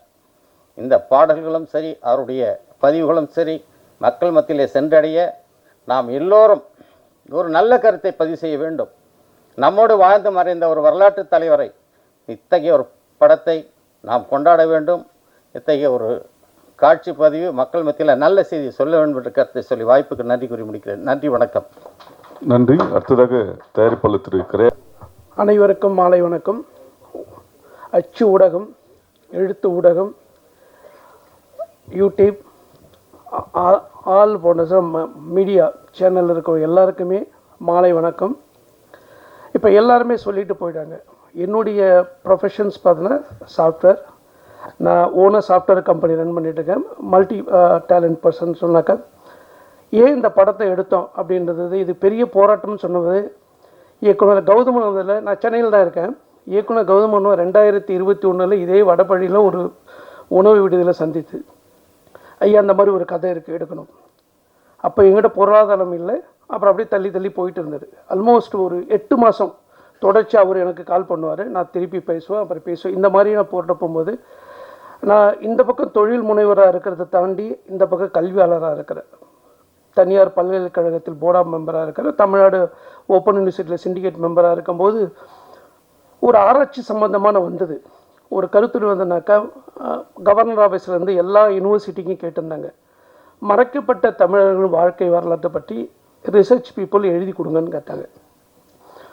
கவர்னர் ஆஃபீஸ்லேருந்து வந்தது பார்த்தோன்னா அன்சங் ஹீரோஸ் அப்படின்ற ஒரு தலைப்பில் தமிழ் மண்ணில் பிறந்து தமிழராக இருந்து மறைக்கப்பட்டவர்கள், சுதந்திர போராட்டத்திலிருந்து அரசியல் வாழ்க்கைக்கு மறைக்கப்பட்டவர்கள், சில காரணங்களும் மறைக்கப்பட்டு இருக்கிறார்கள் இன்று வரை அப்படின்னு ஒரு தலைப்பு வரும்போது மிகப்பெரிய ஒரு ஒவ்வொரு பல்கலைக்கழகத்திலும் வரும்போது ஒரு 10 பேர் இப்போ லிஸ்ட் எடுத்து கொடுத்தோம். லிஸ்ட் எடுத்து கொடுக்கும்போது தான் அப்போ தான் எங்களுக்கு தெரிஞ்சது, ஓகே இது சுதந்திர போராட்டத்தை தாண்டி சமகால வாழ்வியலும் நிறைய பேர் மறைக்கப்பட்டு இருக்கிறார்கள். அப்படி மறக்கப்பட்ட ஏன் மறக்கப்பட்டாலும் ஒரு உள் அர்த்தம் பார்த்தனாக்கா அவர்கள் மக்களுக்கு போராடணும் இருந்திருக்காரு. பகட்டு அரசியல் இல்லைன்னா பொருளாதாரத்தில் மிகப்பெரிய அரசியல் இருக்கெல்லாம் போஸ்ட் அடித்து ஓட்டிட்டு தலைவன் போட்டுக்கிட்டு மிகப்பெரிய சொன்ன மாதிரி பார்த்தோன்னா 4-5 காரு வச்சுக்கிட்டு இல்லைன்னா மிகப்பெரிய வீடு கட்டிக்கிட்டு இருக்கிறவங்கள தான் இப்போ நமக்கு அடையாளப்படுத்திருக்காங்க. இதுதான் அரசியல்வாதின்னு ஒரு முகத்தை நம்ம முன்னெடுத்து இருக்காங்க. ஆனால் பெருவானையான அரசியல் மக்களுக்காக வாழ்ந்த அரசியல் தலைவர்களை ஏனோ நாம் மறந்து விட்டோம். ஏனோ மறந்து விட்டோம்னா அவங்கக்கிட்ட பகட்டு கிடையாது, செல்வம் கிடையாது. அவர் சொன்ன மாதிரி காடுவெட்டி ஐயா குரு அவர் இறந்ததுக்கு போய் பார்த்தா ஒரே ஒரு ஓட்டு வீடு, அந்த ஓட்டு வீடு முழுசாக கட்டலை. அவர் நினைத்திருந்தால் கோடி கோடியாக சம்பாரிச்சிருக்கலாம். அவர் அப்படி நினைக்கல. ஏன்னா அதுதான் நம்முடைய வரலாறாக இருக்குது. இந்த மாதிரி நிறைய வரலாற்று தலைவர்கள், சமகால தலைவர்கள் இன்னும் நிறைய பேர் இருக்காங்க. காடுவெட்டி குருவை தாண்டி எல்லா சமூகத்திலையும் இந்த மாதிரி தலைவர்கள் இருக்கிறாங்க. அப்போ அந்த மாதிரி தலைவர்களை மக்களிடம் எடுத்து சொல்ல வேண்டும். இப்போ நமக்கு எப்படின்னா அரசியல்னாக்கா ஒரு அதிகாரமிக்க, அப்படி இல்லைனாக்கா ஒரு படோடமை மிக்க ஒரு பீப்புளை தான் நம்ம பார்த்துருக்கோம் அரசியல்வாதின்னு. அரசியல் என்பது மக்களுக்கு சேவைன்றதை நம்மளும் அஸ் அ சிட்டிசன் மறந்துட்டோம். ஏதோ செஞ்சுட்டு போகிறாங்க, அவங்க அப்படியே இருக்கட்டும், நம்ம அப்படியே இருக்கட்டும் அப்படின்றது. இதை ஏன் இது எடுத்துகிட்டு வந்தங்கன்னா 2001 2002 வரைக்கும் 2022க்கும் இது கௌதமன் ஐயாவும் நாமளும் நிறைய பேசிட்டு அதுக்கப்புறம் தான் இந்த விகே ப்ரொடக்ஷனுக்கு இப்போ உள்ளே நுழைஞ்சது. விகே ப்ரொடக்ஷன்லேருந்து 2002 2023 பூஜை போட்டு ஆரம்பித்தது. அதுக்கப்புறம் இப்போ இங்கே நிற்கிறோம். எல்லாரும் சொன்ன மாதிரி பார்த்தோன்னாக்கா இந்த படம் ஒரு வாழ்வியலை சொல்லுகிறது. ஒரு சாமானிய மனிதன் எந்த நிலைமைக்கு உயரலாம், எப்போது உயரலாம், எப்போது மக்களால் போற்றப்படுவான் என்றால் அவன் மக்களுக்காக சுயநலம் இல்லாமல் சிந்திக்கும் போது தான் மக்கள் தலைவனாக மாறலாம். நீங்கள் வெளியில் ஒன்று சொல்லிக்கிட்டு உள்ளே ஒன்று நடந்தனாக்கா கொஞ்ச நாள் தானாக போயிடும். இது இயற்கை நீதி. ஏன் இன்னை வரைக்கும் குருவோட நிறைய சமுதாயத்தில் இருக்கவங்களை மக்கள் போட்டுக்கிட்டு இன்னும் இருக்காங்கன்னு கேட்டாக்கா அவங்க என்றைக்குமே உள்ளே ஒன்று வச்சு வெளியில் ஒன்று பேசலை. எப்பயுமே அவங்க சொன்னது என்னென்னா மக்கள் நலம். இந்த சமுதாயம் என்றது முழுமையான தமிழ் சமுதாயம்.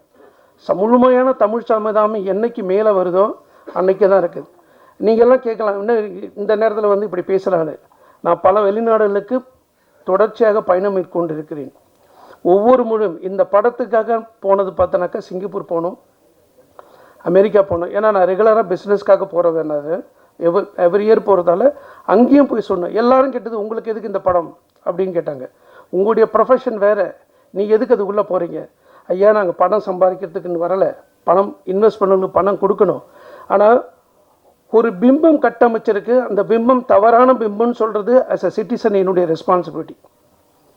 இப்படி ஒரு பிம்பம் கட்டமைச்சிருக்கு, மிக மோசமானவன், அது அரசியல்காரனாக கட்டமைச்சது. ஆனால் உண்மையான ஒரு பிம்பம் என்பது பார்த்தோன்னாக்கா எல்லா மக்களையும் தன் மக்களாக நேசித்து மக்களுக்காக வாழ்ந்து மக்களுக்காக மறைந்தவர்கள் நிறைய பேர் இருக்காங்க. அதில் ஒருத்தவர் காடுவெட்டி குரு. இந்த பயணம் என்னை பொறுத்த வரைக்கும் இதை மாதிரி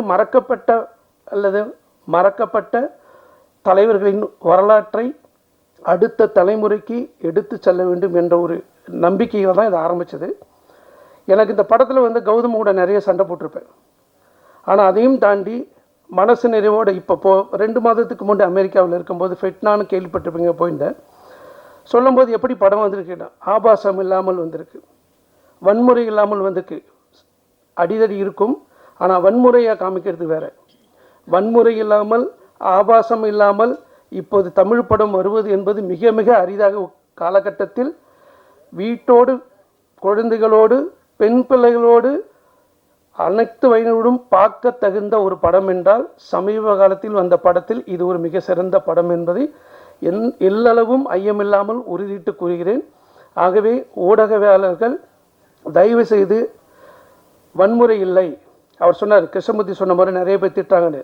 எப்பயுமே திட்டுவாங்க, நல்லது செய்யும்போது எப்பயுமே இந்த மாதிரி விமர்சனங்கள் வரதான் செய்யும்.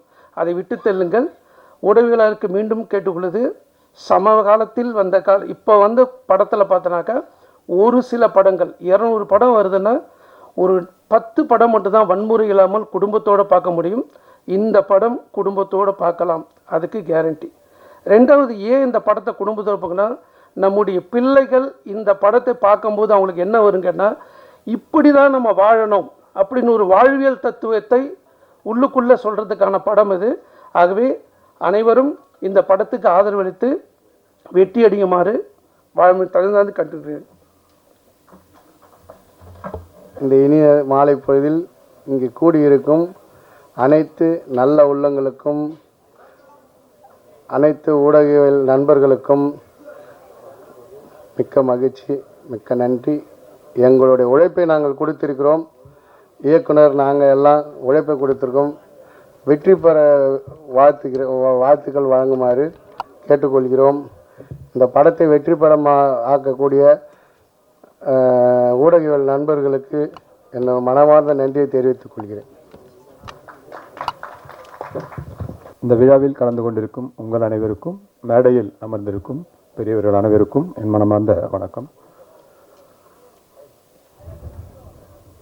சந்தனக்காடு வீரப்பனாக என்னை உலகம் பூராக என்னை அறிமுகப்படுத்திய வா கௌதமன் அண்ணன் மீண்டும் படையாண்ட மாவீராவில் என்னை வீரப்பனாக அறிமுகப்படுத்தியிருக்கிறார்கள்.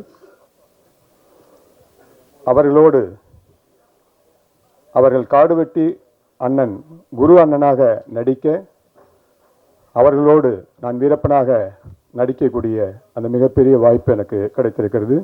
மிகவும் பெருமையாக இருக்கிறது. வீரப்பன் ஐயாவுடைய ஆசியாலும் காடுவெட்டி குரு அண்ணன் அவர்களுடைய ஆசியாலும் எனக்கு இந்த மிகப்பெரிய வாய்ப்பு கிடைத்திருக்கிறது என்று நான் நம்புகிறேன்.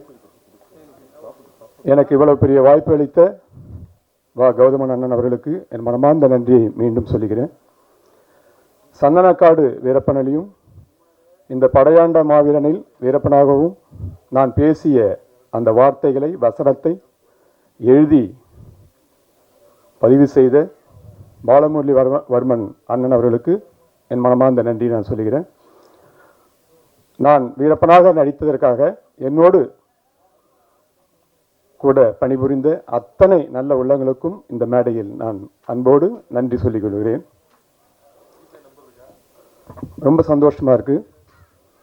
நீங்கள் எல்லோரும் இந்த படையாண்ட மாவீரா மிகப்பெரிய வெற்றியடைய வாழ்த்த வேண்டும் என்று அன்போடு உங்களை கேட்டுக்கொள்கிறேன். படையாண்ட மாவீரா மிகப்பெரிய வெற்றியடைய என் மனம் நிறைந்த வாழ்த்துக்கள். நன்றி நன்றி. வந்திருக்க ப்ரெஸ் அண்ட் மீடியா எல்லாருக்குமே ரொம்ப தேங்க்ஸ். ஆக்சுவலி கூப்பிடல, என்ன என் ஃப்ரெண்டு படத்தில் நடிச்சிருக்கான், ஈவெண்ட்டுக்கெலாம் கூப்பிடல, நானே தான் வந்திருக்கேன். ரொம்ப ஹாப்பியாக இருக்குது விஷுவல்ஸ்லாம் பார்க்கும்போது. அவன் ஃபஸ்ட்டு படத்தில் இவ்வளோ ஃபைட்டு எல்லாமே பார்க்கும்போது. டீமுக்கு all the best and thank you press and media support பண்ணுங்க கண்டிப்பாக. வந்திருக்க எல்லாருக்கும் வணக்கம் அண்ட் தேங்க்யூ ஸோ மச் வந்தவங்க எல்லாருக்கும். கம்மிங் 19th படம் ரிலீஸ், எல்லோரும் சப்போர்ட் பண்ணுங்கள். இது என்னோட முதல் படம். ஃபைட்லாம் பண்ணியிருக்கேன். பார்த்துட்டு எப்படி இருக்குன்னு சொல்லுங்கள். நன்றி. நன்றி. வந்திருக்கும் அனைவருக்கும் மாலை வணக்கம். படையாண்ட மாவீரா இந்த படத்தோட ஸ்கிரிப்ட் புக்கை முத கௌதமண்ணன் வந்து எனக்கு கொடுத்தாரு. கௌதமண்ணன் எனக்கு வந்து இந்த தமிழ் தேசிய காலத்தில் நாங்கள் பயணித்த காலத்தில் எனக்கு கௌதமண்ணன் உட்பட அதில் நிறைய அண்ணன்கள் வந்து நமக்கு சொந்தமானாங்க. அதில் கௌதமண்ணன் ஒருத்தர். கௌதமண்ணன் எனக்கு ரொம்ப பிடிக்கும். காரணம் என்னென்னா, அவர் அந்த கிண்டியில் நடத்தின ஒரு ஆர்ப்பாட்டமும் ஜல்லிக்கட்டுக்காக மதுரையில் நடத்தின ஆர்ப்பாட்டம்லாம் அவரை பார்த்து ரொம்ப அது ஒரு உணர்வாக, எந்த ஒரு எதிர்பார்ப்பு இல்லாமல் தமிழக மக்களுக்காக ஒரு போராடக்கூடிய ஒரு போராளி. அந்த வேலை அவர் முதல்ல அந்த ஸ்கிரிப்டை கொண்டு வந்து கொடுத்த உடனே, நான் என்னுடைய நிறுவனத்தில் நான் ஒரு பாலிசியாக வச்சுருக்கேன், எந்த ஜாதிய படமும் நான் எடுக்கிறது இல்லை அப்படின்றது ரொம்ப தெளிவாக இருப்பேன். அப்போ முறையாக வந்து அண்ணன் வந்து இந்த பல ஸ்கிரிப்டை என்கிட்ட கொடுத்தோன்னே நான் படித்து பார்த்தா ஸ்கிரிப்ட் நல்லா இருந்தது. பட் என்னென்னா, எனக்கு ஒரு சந்தேகம் என்னென்னா, எனக்கு வந்து காடுவெட்டி குருவனை பற்றின இமேஜ் வந்து அவருடைய பிம்பம் எனக்கு வேறு மாதிரி ஒன்று இருந்தது. என்னென்னா, மகாபலிபுரத்தில் அவர் பேசின வீடியோக்கள் அதிகமாக வந்து அந்த யூடியூப்பில் வரும். அதை நான் பார்த்துருக்கேன். அப்போ வந்து நான் அவரை வந்து ஒரு ஜாதி தலைவர் போல் அவ்வளோதான் அவரை பற்றின நமக்கான புரிதல் இருந்தது. அப்போ எனக்கு இப்படி எழுதியிருக்காரு, இது உண்மையா இல்லை இவர் மிகைப்படுத்தி எழுதியிருக்காரா அப்படின்றதுக்காக நான் என்ன பண்ணேன், முரளிவன்மன் அடிக்கலான்னு பார்த்தேன். அவர் தான் வசனம். அப்போ அவர்கிட்டயே போய் எப்படி இது எப்படி கேட்குறது அப்படின்ட்டு அப்புறம் கலைஞரனுக்கு கால் பண்ணேன். அவரும் அந்த தஞ்சாவூர் மாவட்டத்தை சேர்ந்தவர்ன்றதுனால கலைஞரனுக்கு கால் பண்ணேன். கலைஞர்கிட்ட கேட்டேன், ஆனால் இந்த மாதிரி நான் இந்த மாதிரி புக்கு கொடுத்தாரு அவர் எப்படி அப்படின்றலாம் கேட்காம காடு வெட்டி குருவனெல்லாம் யார், அவருடைய பின்புலம் என்ன அப்படின்றது அப்போ கேட்கும்போது அவர் சொன்னது எனக்கு ஆச்சரியமாக இருந்தது. ஓ, இப்படிப்பட்ட ஒருத்தர் தான் இப்படி தவறான ஒரு பிம்பம் கட்டமைக்கப்பட்டோம்னா, ஆமாம் எல்லாருக்குமே இயல்பாக வந்து ஒரு கோபம் இருக்கும். அந்த அவருடைய நெகட்டிவ் ஒர்ஷனை மட்டும் நம்ம எடுத்துக்கிட்டோம். ஏன்னா என்னை பொறுத்தவரை எனக்கு 2009 முன்னாடி வரைக்கும் எனக்கு அரசியல் புரிதல் பெருசாக இல்லை, நுனிப்புள் மேய்கிறது தான், அதாவது சொன்னால் கேட்டுக்கிறது. 2009 மே 18க்கு அப்புறம் தான் நான் வந்து தமிழர்கள்னால் என்ன, தமிழ் தேசியம்னா என்னென்னு எனக்கு புரிய ஆரம்பிச்சது. அதுக்கப்புறம் வந்து தலைவரை பற்றி படிக்கிறேன். படித்ததுக்கப்புறம் இப்படி ஒரு தலைவனாக இவர் இதுக்காக தான் போராடி இருக்காரான்னு தெரிஞ்சுக்கிட்டதுக்கப்புறம் அன்னைக்கு நான் வந்து தலைவர் வந்து பிரபாகரன் அவர்களை தலைவனை எடுத்துக்கிட்டு இருந்தேன். இப்போ வரைக்கும் எனக்கு தலைவர் அவர் தான், இனியும் அவர் தான் தலைவர். எனக்கு வந்து என்னுடைய வாழ்நாள் முழுக்க ஒரே தலைவன் வந்து பிரபாகரன் தான். அவரை தலைவனாக ஏற்றுக்கிறேன். அப்படி அவரை தலைவனாக ஏற்றுக்கிட்ட நாங்கள் வந்து ஜாதியை இதுக்குள்ளே வந்து சாதிக்கு அப்பாற்பட்டவர், ஜாதிக்குள்ளே எந்த ஜாதிக்குள்ளேயும் வந்து நம்ம. ஆனால் இங்கே நம்ம தமிழ் சமூகத்தில் என்ன ஆயிடுச்சுன்னா, இங்கே இருக்க ஜாதிய தலைவர்கள் எல்லாருமே வந்து ஒரு ஜாதிக்காக போராடினவங்க இல்லை, தமிழ் மக்களுக்காக போராடினவங்க தான்.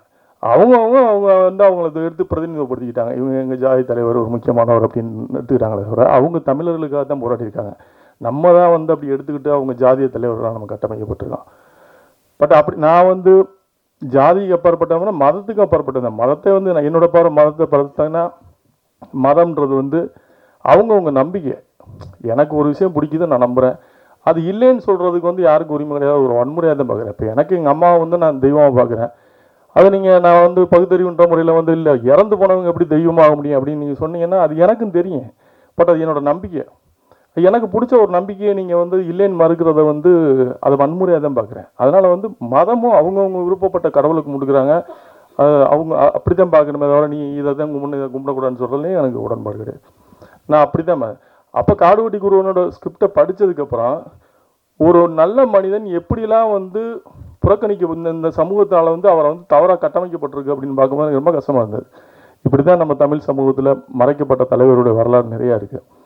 நெய்வேலியில் அவர் என்எல்சிக்காக போராடினப்ப பர்டிகுலராக ஒரு கம்யூனிட்டிக்காக போராடல, ஒட்டுமொத்த தமிழர்களுக்காக போராடினா. அன்னைக்கு வந்து என்எல்சின்னு ஒன்று வந்துருந்துச்சுன்னா அன்னைக்கு வந்து அந்த மக்கள் எவ்வளோ பாதிக்கப்பட்டிருப்பாங்கன்னு நமக்கு எல்லாருக்குமே தெரியும்.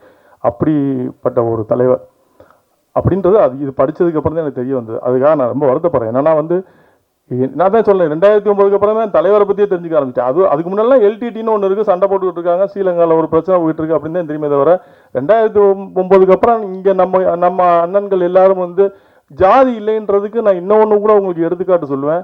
தலைவர் பிரபாகரனுக்காக நின்ன நம் தலைவர்கள், அண்ணன் திருமாவளவன் அண்ணா இருக்கட்டும், அண்ணன் சீமான் அண்ணா இருக்கட்டும், அண்ணன் வேல்முருகன் இருக்கட்டும், ஐயா ராமதாஸ் அவர்கள் இருக்கட்டும், அன்புமணி அண்ணா இருக்கட்டும், இயக்குநர்கள் ரமீன் அண்ணா இருக்கட்டும், தங்கர்பச்சன் அண்ணா இருக்கட்டும், சேரன் அண்ணா இருக்கட்டும், வெற்றிமாறன், எல்லாருமே எல்லாம் ஜாதிக்கு அப்பாற்பட்ட தலைவர் பிரபாகரனுக்காக பின்னாடி தலைவர்கள் தான். ஸோ தமிழ் தேசியத்தை ஏற்றுக்கொண்டவர்கள் வந்து ஜாதிக்குள்ளே வந்து நிற்க மாட்டாங்கன்னு நான் நம்புகிறேன். அதுக்காக நீங்கள் ஜாதியே இல்லையானா இருக்குது, அங்கங்கே இருக்குது, அது ஒழிக்கப்படணுன்றது தான் நம்ம ஆசை. இந்த படத்தை பொறுத்தவரை நான் பார்க்கும்போது, நான் படம் எடுத்ததுக்கப்புறம் அவர் சொன்னதுக்கப்புறமும் படம் எடுத்ததுக்கப்புறமும் நான் பார்த்தப்ப இது வந்து ஒரு ஜாதிய படமாக இல்லை, காடுவெட்டி குருவனோட வாழ்க்கை பாருங்கள். அவருடைய வாழ்க்கை, அவர் வாழ்ந்த வாழ்க்கை, அது உண்மையாகவே எல்லாருமே தெரிஞ்சுக்க வேண்டியது. ஒரு மனிதன் எப்படி நேர்மையாக வாழ்ந்திருக்காரு, நேர்மையாக வாழ்ந்ததுக்காக அவர் எவ்வளோ வஞ்சிக்கப்பட்டிருக்காரு. இவ்வளவு செல்வாக்கில் இருந்த ஒரு மனிதன் வந்து தனக்குன்னு எதுவுமே சேர்த்துக்காம, தன் குடும்பத்துக்குன்னு எதுவும் வைக்காமல் தன்னை மக்களுக்காகவே அர்ப்பணித்த ஒரு தலைவர்ன்றது இந்த படத்தை பார்த்ததுக்கு அது இவர் மிகைப்படுத்தி சொல்லியிருக்கலாம் கூட எனக்கு தோணுனப்போ தான் கிராஸ் செக் பண்ணும்போது இல்லை உண்மைதான், அவர் அப்படி தான் இருந்தாருன்னு. அதுக்கப்புறம் நான் அந்த பக்கம்லாம், நான் தருமபுரி பக்கம்லாம் அப்படி அடிக்கடி என்னுடைய சொந்த வேலையாக அங்கிட்டு போகிறதுக்கான வாய்ப்பு இருக்கும். அப்போ போகும்போது பார்ப்பேன் காடுவெட்டியார் ரசிகர் மன்றம் சொல்லி யங்ஸ்டர்ஸ் வச்சுருப்பாங்க. அப்போ ஒரு சினிமா பிரபலம் இல்லாத ஒரு தலைவருக்கு ரசிகர் மன்றம் வச்சுருக்காங்கன்னா அப்போ எந்த அளவுக்கு வந்து இளைஞர் மத்தியில் அவர் போய் சேர்ந்துருக்காரு நினைக்கும் ரொம்ப பிரமிப்பாக இருந்தது.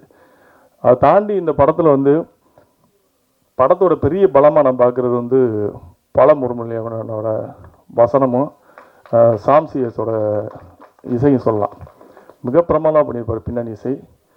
தம்பி தமிழ் வந்து ஒரு 10 நிமிஷம் 15 நிமிஷம் தான் வருவான். மிகச்சிறப்பாக பண்ணியிருப்பான். அவன் இருக்கான்றதை அவனை பெருமைப்படுத்தணுன்றதுக்காக சொல்ல, வளர்ந்து வரக்கூடிய ஒரு தமிழ் நம்ம கென் கருணாசன் அவனோட சொன்ன இவங்க மேலாம் எனக்கு எப்போவுமே வந்து ஒரு அதாவது ஒரு அன்பு இருக்குது. ஏன்னா அடுத்த ஜென்ரேஷனில் வளர்ந்து வரக்கூடிய ஒரு நடிகர்களை பார்க்குறேன். இப்போ நான் மிகச்சிறப்பாக பண்ணியிருப்பான். அந்த ஒரு 10-15 நிமிஷம் வந்து மிகச்சிறப்பாக பண்ணியிருப்பான். அடுத்த தம்பி ஏகன் இவங்கெல்லாம் ஒரு செட்டு தான் போல் பேசி வச்சு வந்திருக்கானுங்க சினிமாவுக்கு. என்ன தமிழ் எல்லாம் வந்து ஒரு காலத்தில் விஜய் சார் நம்ம சூர்யா சார்லாம் வந்தது மாதிரி இவங்க எல்லாம் ஒரு செட்டு ஒரு குரூப் இப்போ அடுத்த ஜென்ரேஷன் வந்திருக்காங்க. எல்லாருமே ஜெயிச்சு வெற்றி வரணும், அதான் வார்த்தை. அப்புறம் சில்வா மாஸோட ஃபைட் சீக்வன்ஸும் மிக பிரமாதமாக அந்த படத்தில் ஒர்க் அவுட் ஆகிருக்கு. கௌதம் அண்ணன் இந்த படத்தில் கதாநாயகனாக அந்த குருவோட அண்ணனோட கதாபாத்திரத்தை ஏற்றிருக்காரு. மிகச்சிறப்பாக வந்திருக்கு. பட் எல்லா படமே மிகச்சிறப்பாக வந்திருக்குன்னு நம்ம சொல்லுவோம். பட் எனக்கு என்னென்னா இது வாழ்வியலாக ஒருத்தருடைய வாழ்க்கையை நான் பார்த்ததுனால எனக்கு வந்து அவருடைய வாழ்க்கையை பார்த்தேன். அந்த புக்கை படித்ததுக்கப்புறம் நான் கேள்விப்பட்டதுக்கப்புறம் வாழ்க்கையை பார்த்தேன். எனக்கு ரொம்ப பிடிச்சிருந்தது. இதில் வந்து ஜாதிகளை கடந்து ஒரு மனுஷன் வந்து எப்படி வாழ்ந்திருக்காரு, அவர் எப்படி இருந்திருக்காரு, அவர் வெளியில் வந்து நம்ம எப்படி நம்ம போர்ட்ரேட் பண்ணிக்கலாம், இந்த அரசியல் இந்த சூழல் வந்து ஒரு மனிதன் எப்படி தவறாக காமிக்கப்பட்டிருக்கு அப்படின்றத பார்க்கும்போது ரொம்ப நெகிழ்ச்சியாக இருந்தது. உங்களுக்கும் அந்த ஒரு அனுபவம் வரும்னு நினைக்கிறேன். இந்த படத்தை பார்க்கும்போது உங்களுக்கும் அந்த அனுபவம் வரும்னு நினைக்கிறேன். மற்றபடி இதில் நடித்த சமுத்திரகண்ணனாக இருக்கட்டும், மன்சூலிகானா இருக்கட்டும், நம்ம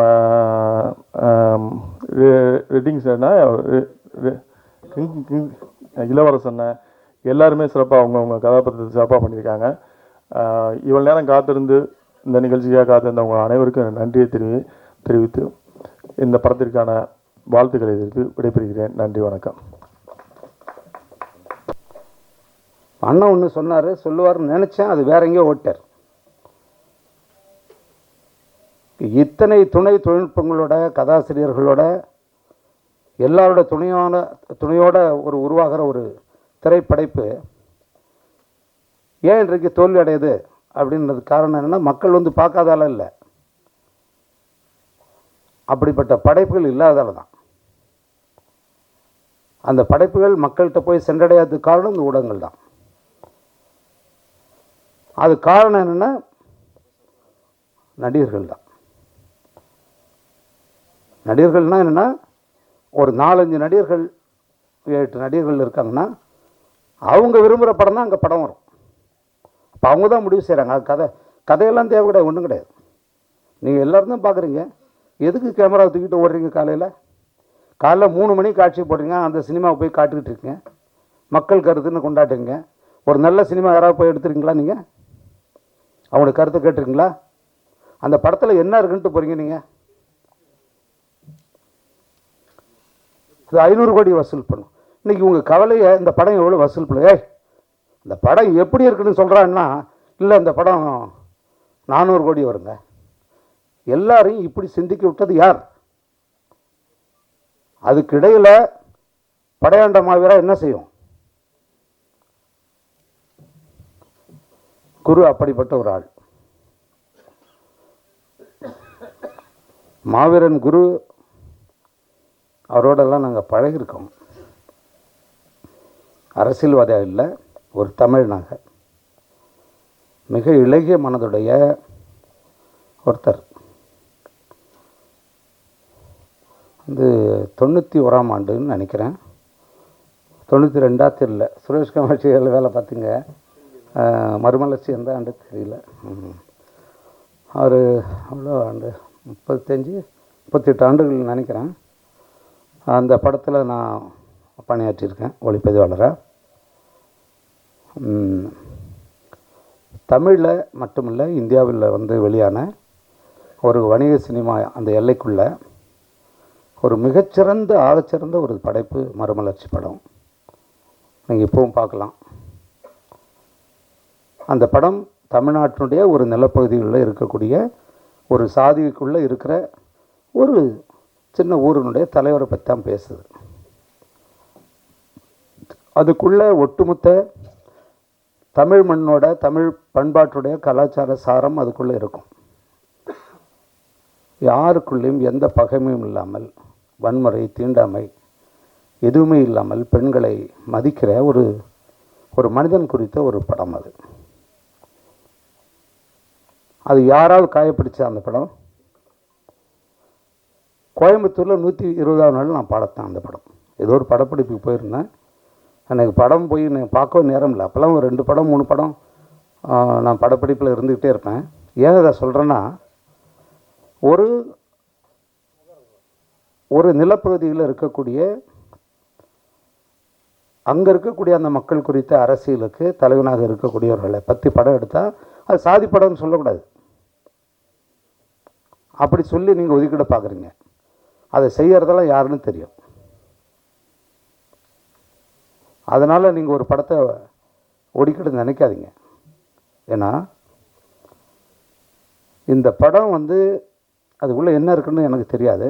ஆனால் மாவீரன் குரு அவர்களுடைய வாழ்க்கை எனக்கு தெரியும். எனக்கு ரொம்ப வியப்பாக இருந்துச்சு.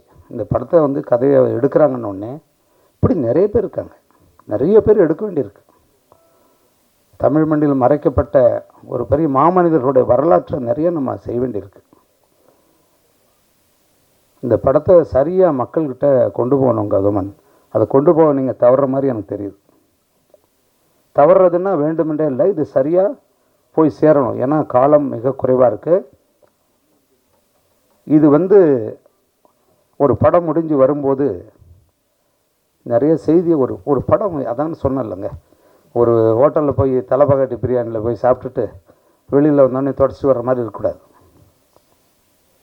அடுத்த வேலை அது உங்களோட ஏதோ ஒரு செய்தியை கடத்தணும், அடுத்த தலைமுறைக்கு ஒன்று கடத்தணும், உங்களை எந்த வகையிலாவது சிந்திக்கணும், ஒரு மாற்றத்தை உருவாக்கணும். அதுதான் படைப்பு.